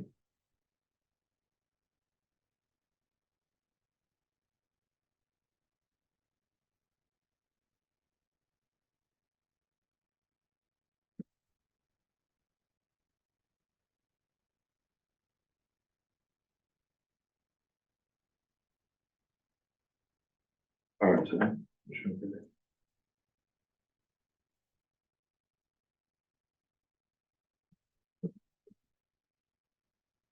All right, so then, all right, so that should be the same as what I just did, so I don't have to worry about that.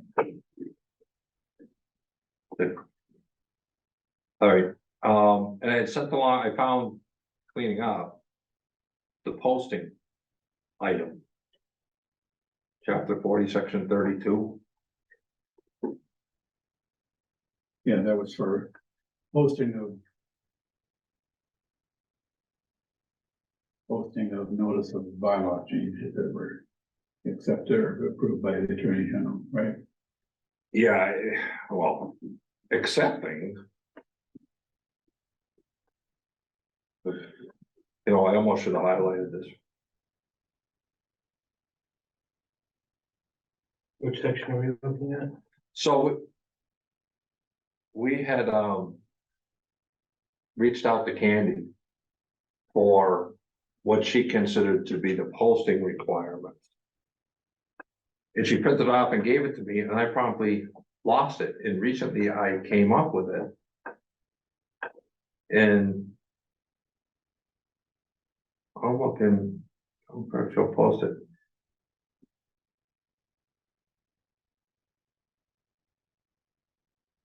This is like, what is it, 5 pages or 4 pages of stuff.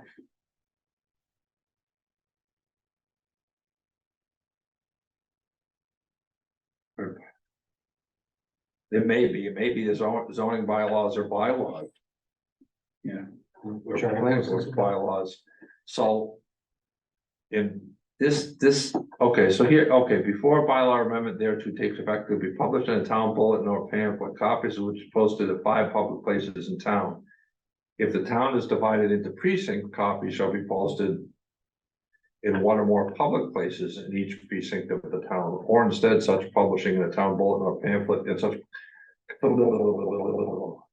So she had the little X next to that, which is on page 3, about midway down the page. What are we looking So This is I, the email that Skip had sent on August 11th. at? Okay. Chapter 40, section 32.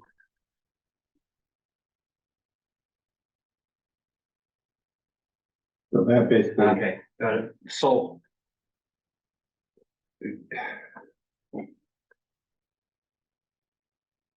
These are changes in the bylaws. So if you're gonna change.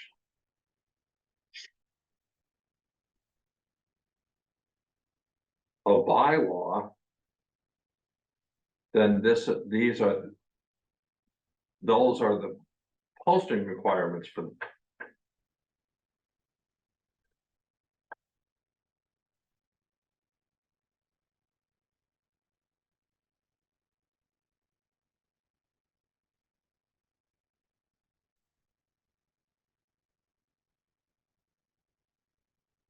yeah, that's basically the procedure for approval of bylaws. So once the town meeting votes a bylaw change or amendment, Right. the town clerk has to send that off to the Attorney General. The Attorney General sends back the approval. And a general bylaw does not take effect until it's been posted according to the. Right, Right. and I think this is what. She has used for posting anything. Where it says it's gotta be posted, you know, like. This be posted, if the town is divided into precincts. The inference is one shall be posted in each precinct. Or instead of publishing a town bulletin or pamphlet and such posting copies, they'll be published, blah, blah, blah, blah, blah. So I think what they've done is just said, okay, we're gonna post it in each precinct.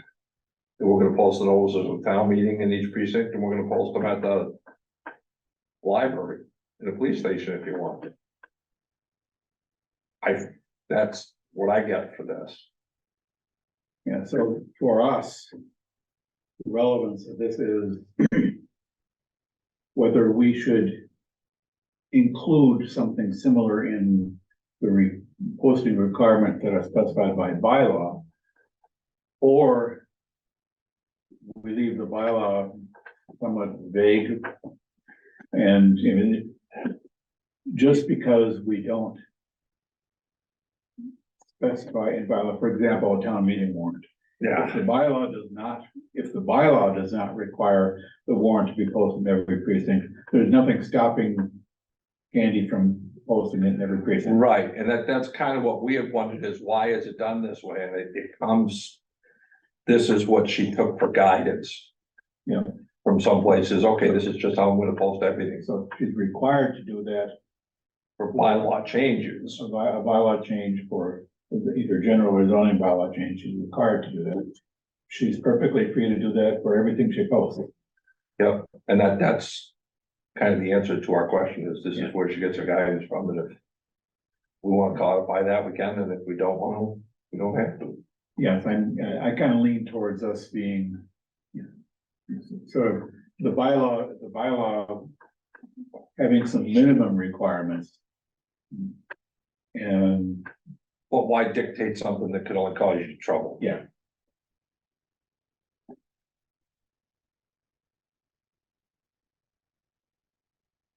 Okay. Do you want to do anything more with this? Nope, that was just for informational purposes. I came across it. That's where the stuff gets posted and why. Okay, that's good. So let's see, where are we at? Have we done everything we need to do with Article 4? So, Okay. And any other particular bylaw article that we need to talk about? Just on general principles, we've identified a number of changes that, you know, we're going to be making. There's some things we're expected to get from Evan. I'm still working on the Article 12, Section 21. How soon do we want to, or do we want to, for everything that we've discussed tonight and that we pretty much agreed on, do we want to circle back and review all those once they're made? Do we want to, so what I'm getting at, slightly roundabout way, is our next regularly scheduled meeting would not be until September 14th, which is 3 weeks from now. And we really need to have everything wrapped up before then, because Yes, that's very close to the warrant closing deadline. yes. I'm And thinking we, the FinCom review starts next Wednesday. yes, FinCom review is 20th, 21st, and 25th. yep. So we want to have all our ducks in a row well ahead of time. So what I'm thinking is we probably need to meet next week, Thursday. yeah, if we, many of these things, if we can get it back from Yeah. and get Evan's stuff so has he talked about working on the appendix A? No, not yet. They haven't. I had talked a little bit about him with that about him or with him about that quite some time ago, but for right now, again, Appendix A is not a part of the bylaw, so we haven't been paying too much attention to it other than recognizing that it's out of date. That's more a matter of what ends up getting published with the bylaw. Yeah, it's almost like, okay, how would you, well, the way you would change it is it's gotta go to the following town meeting to be approved. Yeah, So, Evan, yeah, so that's, okay, yeah. Evan would have to come up with an updated Appendix A. Yep, yep. And, actually, technically, Evan would have to come up with an updated administrative organization approved by town meeting, then gets published as Appendix A. Right. So, So basically, there are three weeks left 3 Thursdays left on which we could have a meeting, so Yeah, we may want to just plan to have them just in case. yeah, and I'm thinking we're likely to have a bunch of stuff to sort of give a final review to, next week. Yeah. And so if at the end of the meeting next week, basically everything is done, that will be good. That's where I would like to get to, is have everything done, everything reviewed by town council, or almost everything, maybe one or two relatively minor things left hanging, but I'd like to think that we can get pretty much our final product ready, after a meeting next week. So, So with that sort of moves into the next agenda item, which is the committee's report, from which we will derive the warrant articles. But I sent around a sort of a first draft of what the committee report might look like. So where do we want to go from here with that? I mean, other than obviously the other warrant articles need to be inserted into that, but of more importance is that, do we like the structure of this? Do we like what it says up to this point? Yeah, I think it's good. We might put, instead of putting the deleted text and added text in the beginning of each block, just have that as part of part 5. And following this entire set of bylaw articles with changes highlighted, and put it in the description. Deleted text is in strike through with red highlight, added text is in underline with green highlight.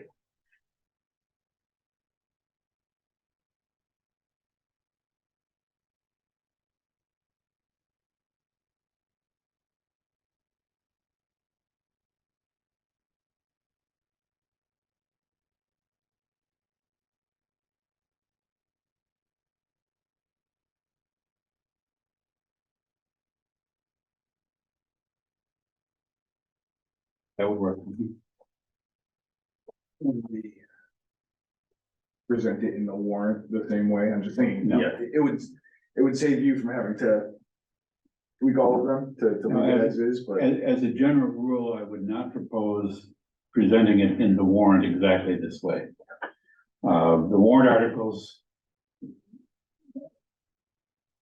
The warrant articles don't need to include these boxes explaining the changes. The warrant articles just need to say what's being proposed, what's changing. And We can leave out unaffected sections.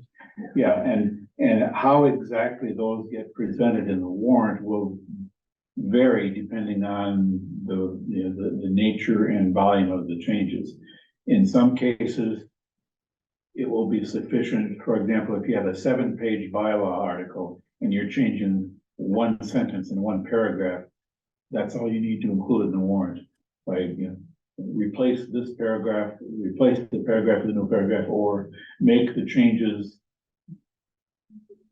that are as printed in the warrant with strike through for deletions and underline for additions. So in some cases, at least, that's all we will need to include in the warrant article. In other cases, we might include the entire bylaw article with changes annotated, or something in between it. It's really going to depend upon, we'll go through each of the bylaw articles and decide what's the best way to represent them in the warrant. So if we do all that, might it be easy if we take each of the items that we've submitted with the little blurbs at the top and post those on the screen as we go through talking about them for each individual Yeah. article on the town warrant Right, article? right, in terms, as a presentation during town meeting. Yeah, not that we print them all out, but you've got it up there on the big screen and, Yeah. we covered, here's the 5 things and we changed this because of this. And if you really want to go look at that, then feel free. Yeah. Hopefully we won't be presenting those because we'll just have the giant, On the bus, or whatever you call it. yeah. Yeah. Yeah, I mean, Evan and I and William have spent some time discussing how we would put this, how we put this on the warrant, and we pretty much landed on, and I think we talked about this before, one warrant article for each bylaw article. Yeah. So warrant articles 1 through 41 will be bylaw articles 1 through 41. William and I had a brief conversation about, do we try to assemble some of these together in a consent motion? And in order to preserve the correspondence between the warrant articles and bylaw articles, a consent motion would mess that up. So Why? in part because you might have a consent motion that includes a discontiguous set of bylaw articles. Well, for example, I thought if we he- decided so- we want to do one consent agenda for the whole thing. One consent motion for the entire thing runs the risk of, I guess it would be hard, so if you did, Yeah. in order to, the idea that we had of tracking them by 1 through 41 or whatever it is. The only way to kind of do that would be to start off with 42. Which would be a consent agenda for 1, 3, 7, 9. Consent agenda isn't an article.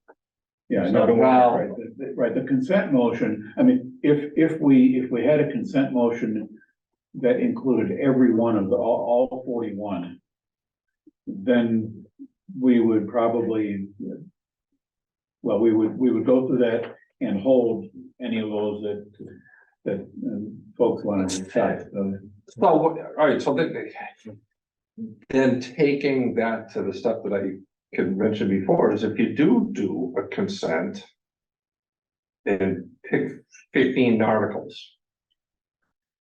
And you have them and we present them as typographical, clerical. There's some that we removed reference to sex out of or whatever. And there's a bunch of stuff like that. Okay, here's one, here's the change, here's two, here's the change, to show examples of, okay, this is all they're really doing. Okay, yeah, we're okay with the consent for first 15. Yeah, well, let's think of this as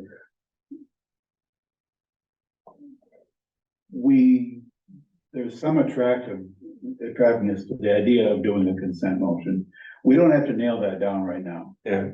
I mean, if the structure of the warrant articles 1 through 41 for bylaw articles 1 through 41, and a couple of additional warrant articles for the catch-all and for the charter. At some point, we can working with the town moderator, we can decide whether a consent motion might work, and if so, how. How she would like to see it happen. But, yeah, I don't think we need to nail that down right now. Keep it open as a possibility, though. I wouldn't rule it out just yet. And then, after thinking about it, though, and all the relevant parties, I think the moderator would probably want to, be a part of that discussion. You know, we probably want to draw her in sooner rather than later too, or let her know that we're thinking of doing this. Yeah, I guess, Greg, you're right. If we did, the first thing was a consent motion for all 41. And say, okay, to the town meeting. What does anybody want to say? Or have you guys all read enough and watched us enough to see that this stuff is all really good? And if they say yes, shocking the living bejesus out of us, and we get it all done in one consent motion. And I think thinking of it as a single consent motion covering all the articles is somehow easier than trying to Parse out. trying to parse out this set of bylaw articles. It looks like a consent motion. Maybe this one does, or maybe grouping in 2 or more consent motions that's going to be more difficult to work out. But a simple consent motion covering everything is at least plausible. But going back to the committee report, we're talking a little bit about how we are going to translate that into warrant articles. I know William is more than willing to, work on that with us. And I think by and large, if I get if I get the complete report done, then mapping that onto warrant articles is not gonna be too terribly difficult. And really, to the extent that anything gets held, all William would need quick access to, I assume he's got internet during the meetings, would be the committee's website. If there's going to be discussion on any of the articles, you can just pull up this draft, the latest revised draft that was sitting on the website. Or it'd be probably better from the report. Yeah, I'm thinking at this point, rather than posting individual articles onto the website as we have been doing, it really, we want to collect everything into the committee report. It's gonna be a long report. We will probably, we or Evan or William or Dawn might want to print out some number of copies that most people are probably going to be looking at it online, but having some printed versions available, that's really going to, going to explain everything we've done.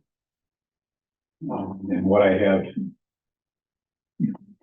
going back to what I have in here, I've got, starting out with just a sort of a high level summary. These are the things that in 2 pages that pretty much tells you everything we've done.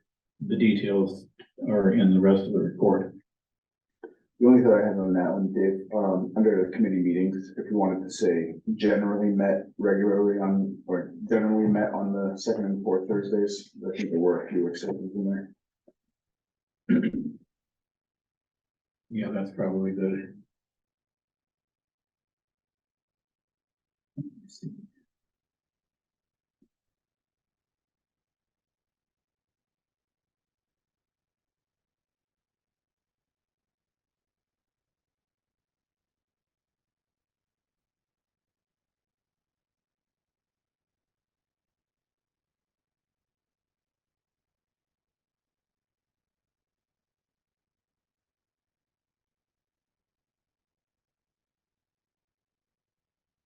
Didn't go back to double check, but for the first 2 meetings, not recorded.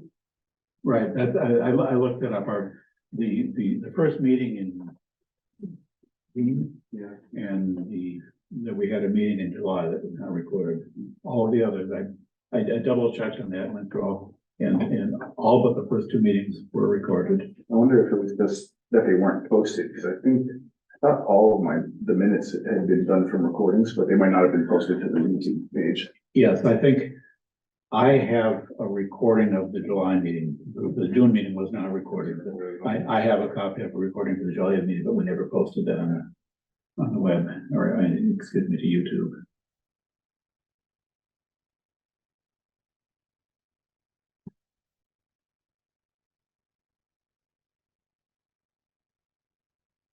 What else on the? I believe I wrote a perfect report here. So I wanted to talk about part 3. Yeah, It seems like a lot of detail. And I think a lot of these in the disposition, we talk about why we didn't believe action was necessary. But I wonder, especially I think, for the most part, these, I think, are comments from folks other than ourselves, but to the extent that there's any left in here that were our own comments, I think we could dispose of those without having to put them in the report as items that the committee raised and didn't think action was necessary on.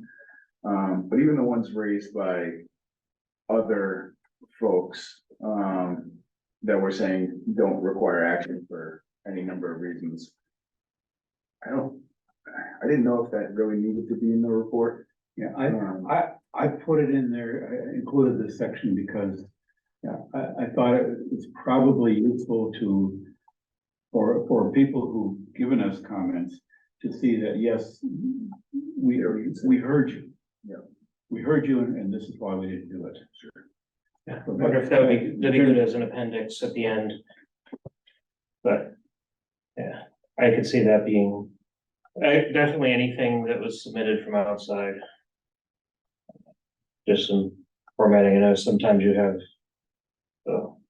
horizontal line in the article column, some of them don't. Maybe that's just how it's showing up on my PDF reader, because it looks like they're all there on yours. Yeah, Yep. That's gotta be something on my end. Yeah, I'm seeing the same thing you are, Greg, but I wonder if it's a Zoom issue. Oh, I'm viewing it in the Chrome viewer, so, Yeah, when you zoom in, I think everything's there. oh yeah. Zoom in one step and they'll show up. How about that? Yeah, I was thinking the same thing. I'm glad I'm not the only one that has computer issues. PDF is not perfect, Word is not perfect, Yeah. unless it's Word perfect, but Word perfect. I don't even know if Word perfect Oh, exists boy. anymore. Wow. He's gonna go around in circles. Yeah, it's not.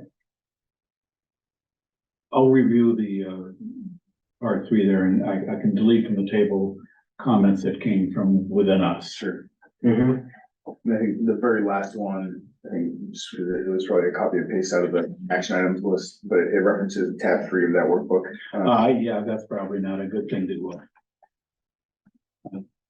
Delete that for sure. Or I wonder, since we comment on the noise bylaw and the proposed follow-up in, is it part 4? Yeah, we might be able to strike those all together and just talk about it down in part 4, but I'm fine either way. If I wanted, my point there was try to collect together the comments from the public that they won't see anything in the proposed bylaws about. So maybe you have swap part 4 and part 3, and then anything you've already covered in recommended follow-up actions doesn't need to be in paths not taken. Or roads That not would work, taken. I think. Yeah. That eliminates a little bit of redundancy. That's good. All right. That's on the roads not taken section. Yeah, I think the follow-up could easily deserve to be put ahead of that. And, okay, so on the follow-up actions, anything, we've identified one that will add to this on the licenses and permits for delinquent taxpayers.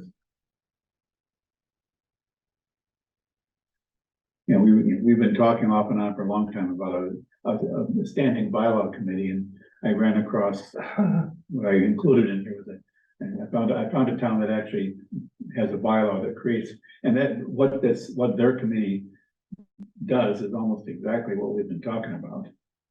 Well, that did.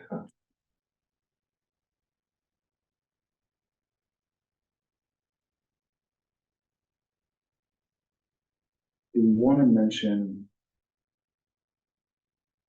I don't see it, but it might be in here somewhere. The proposed charter changes. That's in 1, I think. Or is it 2?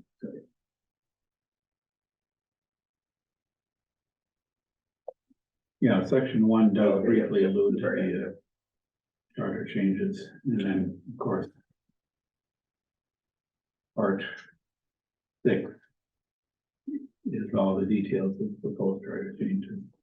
Yeah, I almost didn't have that in my part 1 there. Until I remembered, yeah, we sort of threw the charter stuff in toward the end of our process. And I don't, at this point, there will be a couple things, going back to part 1 here, and the list of notable changes.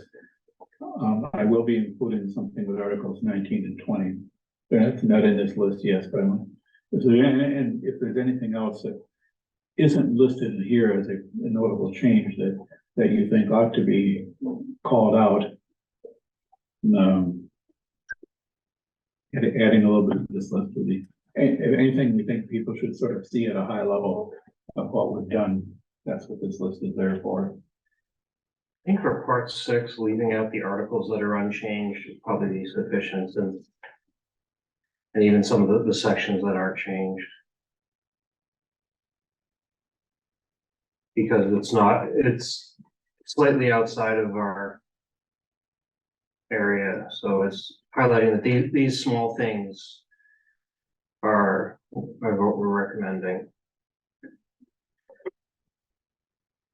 Yeah, if what I've got in there, I kind of follow the pattern we did with the bylaws. Yeah, And show everything, but.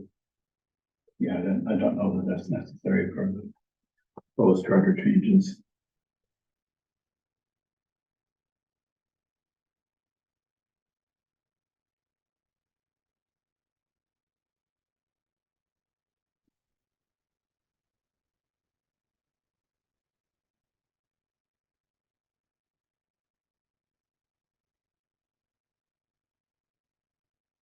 One particular point I wanted to make sure you looked at was under part 5, I've got sort of a first draft of the catch-all warrant article that we've been talking about to authorize changes for things like Mass General laws references, spelling of the word, the term bylaw, and similar sorts of things. However, we want to make this local, then run that by council and make sure that it's worded the right way to accomplish what we want. But don't know that I've got the right wording here, but that's sort of a start. If you have any thoughts. Yeah, I think I would defer to council's thoughts, but I think one piece that we want to be careful of, or at least know as soon as possible if we have to do it. I think I mentioned at the last meeting when we did this for the select board change, the warrant article reference, but wholly updated version of the bylaws and the charter, that had been updated to affect the change. And if we're gonna need to do that with all of these minor changes to have that available, I think the way the warrant was worded, it was available in the town clerk's office, for review, then that's obviously gonna be a sizable undertaking, to get that ready beforehand.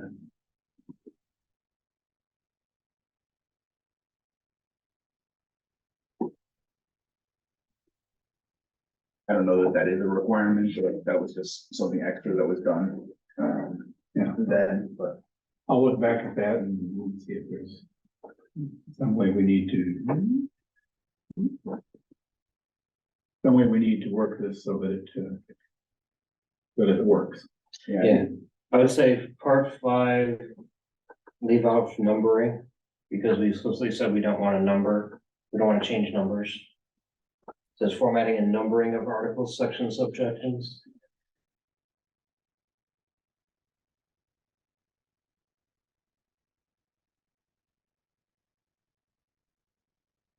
Although we do generally include some wording about numbering on the motions, so maybe Yeah. that's okay.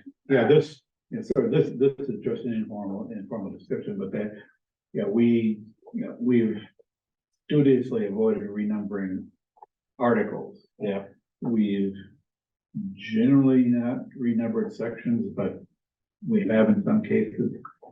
And I'm not. that's true, in some sections, yeah. Okay. Section and subsection numbering and labeling is really what this is aimed at. We could, Formatting of articles, but numbering not of articles. Yeah. But I can write that sentence in a way that. Yeah, that's probably not that necessary. I think the listing of article sections and subsections and itemized lists, I think that all pertains to numbering as opposed to formatting. So I think if we struck articles, I don't think anybody would, and truly, any formatting edits aren't necessarily to articles writ large. That formatting would pertain to sections, subsections, itemized lists. So I don't think there's any risk of not giving authority to format articles. So if we struck articles altogether, since we don't want those renumbered. Yeah, well, again, this bullet item on formatting a number of articles is not part of the proposed warrant article. It's by way of examples of things that the article is aimed at. So I would be more careful about what the warrant article will authorize. So that last sentence under part 5, might want to make clear that that does not include the one above with the non-substantive revisions.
Good, good.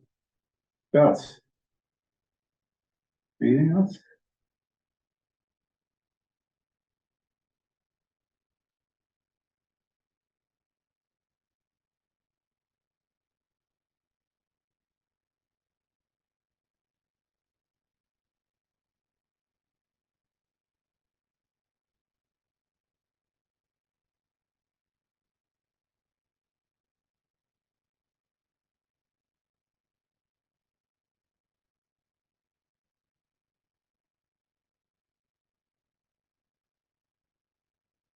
One thing I noted that, as I was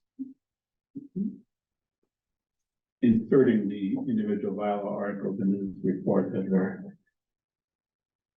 are a few cases where we have like a one-letter change or something, with some of these changes that are hard to see because they're very small. And as I see those, I'll edit those to, you know, makes the change a little bit more visible. So I tried to make sure that when I was deleting and adding, that the delete came first and then the add. So that might be one thing I want to look at. And I tried to avoid including white space. Article 9, section 1 is an example. We have a strike through of a space and then the add of the exact same space back again.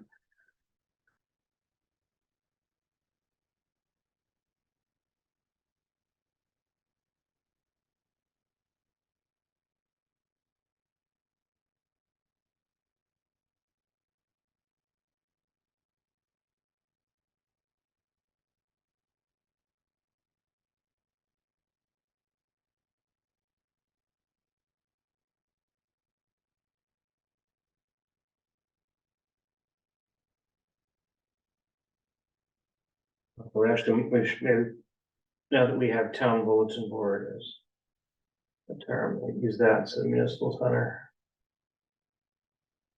for that one. So in Article 9 here, instead of Just municipal center, have town bulletin board. municipal center? Yeah. That's another term from the charter. Yes. I think it's to be consistent with, what was it, Article 2. I think it references town bulletin board as defined in the charter.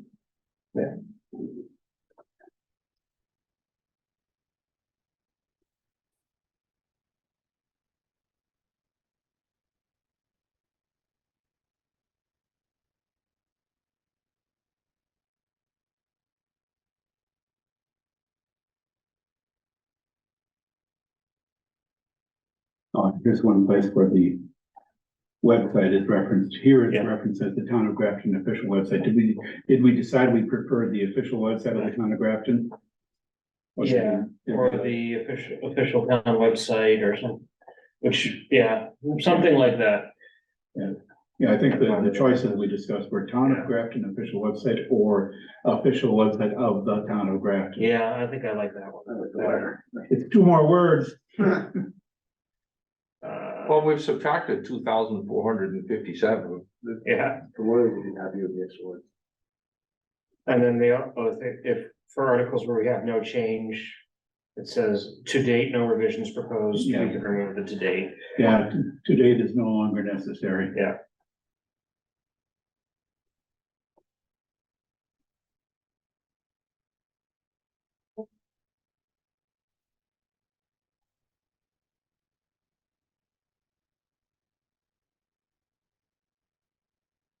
So would it be helpful if, as I get more stuff, as I build this without adding the article to it, to send you guys a copy of the work in progress to look over all the bylaws that are in there to make sure I haven't messed something up? Yeah, as long as we're not deliberating afterwards. Yeah, well. Yeah, so we'll plan a meeting next week, so. Yeah. I'll throw into here as much as I can over the weekend. Send it out, and we can go over it at the meeting. I would, Okay.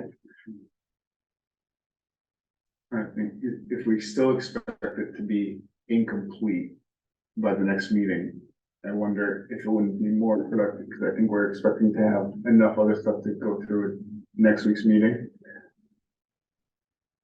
Focus on that content, and then maybe after next week's meeting, send the latest and greatest. I think that should almost be virtually complete. We can all go through and bring any proposed edits we have to our quasi-final meeting. Yeah, that works. So next meeting, we'll focus on wrapping up Getting everything the work we final. still have in progress. After which we can then, we'll assemble the report, and we can really review the report, or our final review of the report will be to make sure that the report hasn't somehow messed up what we had planned on doing. Yeah, I could circulate a version of the report earlier, which we may or may not have time to work on at the next meeting, but. Yeah, so the meeting's the 2nd, the warrant is published, the meeting's the 16th, the warrant is published on the 2nd. FinCom review is 2021 and 25. So Skip and I will be there, but you are all welcome to come and observe. We may call on you from time to time. Yeah, I'm certainly expecting to be at FinCom hearings on this. Yeah. Even though. I'll be sitting over in the corner with a billy club. He threatened to disown me for Questions. scheduling a meeting on our anniversary, but Which night's the anniversary? 21. He'll be glad to have peace and quiet. I'm out of town the next 2 weeks. So it was kind of either that or remote meetings. So we will at least tentatively plan a meeting the 31st, a week from tonight, the 7th. Yeah. And 14th.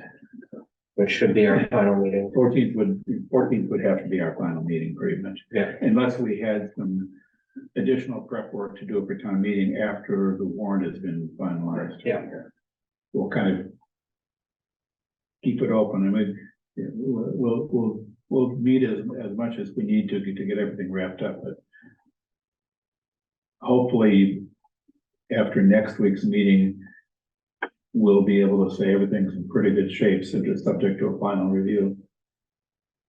We'll see. Yeah. Right, so that's it. We're on. That's some good updates to work on with the report. Other than that, the next agenda item was continue planning for town meeting. We've kind of covered a lot of that. We've talked about the structure of the warrant. Going back to the question of the proposed charter changes, did we want to lump that all into one? We talked about possibly separating it into 3 different warrant articles. One for the two updates just to align with current state law, one for the updates related to appointments, and one for striking the transitional provisions. Yep. That still makes sense? And then we have a 4th to add tonight with the possible change for the the definition, The, yeah, The severability? yeah, this- Yeah, Severability clause. depending on what she comes back and says about the severability clause in the. yeah, no, we had talked about, updating the definition to, town website, the terminology. To use the same terminology we're using here.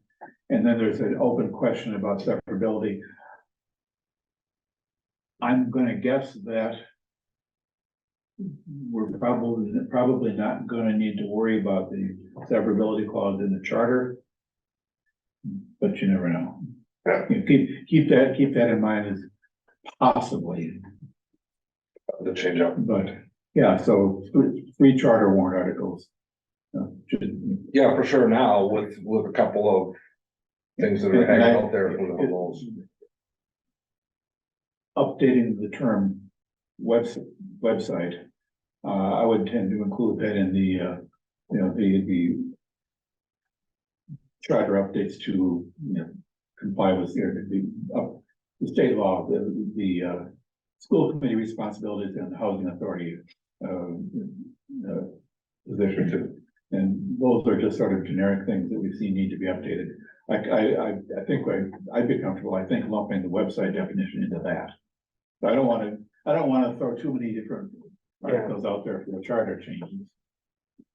And those are petition the legislature. Yeah, I think we pretty much agreed that the fast path is likely to be. The bad path in this case. To my knowledge. Let's see.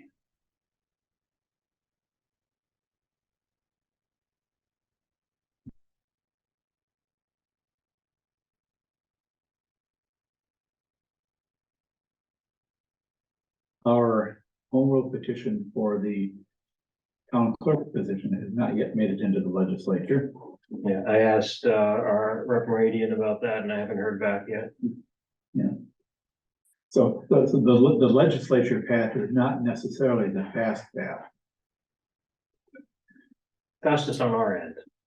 Yeah, It's easiest on our end because it requires just one one vote, action by the town. a majority vote at town meeting requires staff and town clerk, or I don't even know for sure who in town hall is responsible for sending that Filing on and to the shepherding. legislature, but, The clerk of the select board. Will not Yeah, need to sign there. it twice out. yep.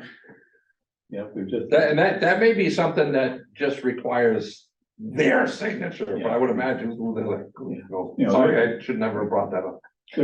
There's a procedure for that. It probably goes to the town clerk's office, like all other, town meeting actions that have to be passed on to the state somehow. But yeah, it can take a while, but, I mean, none of these changes that we're proposing are like earth-shattering. There's one that without that change, technically, our bylaws are doing it wrong, which is the appointment of the strong chief. Well, it hasn't hurt us yet. No, I mean, who's gonna pay attention to that anyway? So this is just more of technically aligning the charter with what we really want to do. So, yeah, so that's it as far as town meeting prep at this point.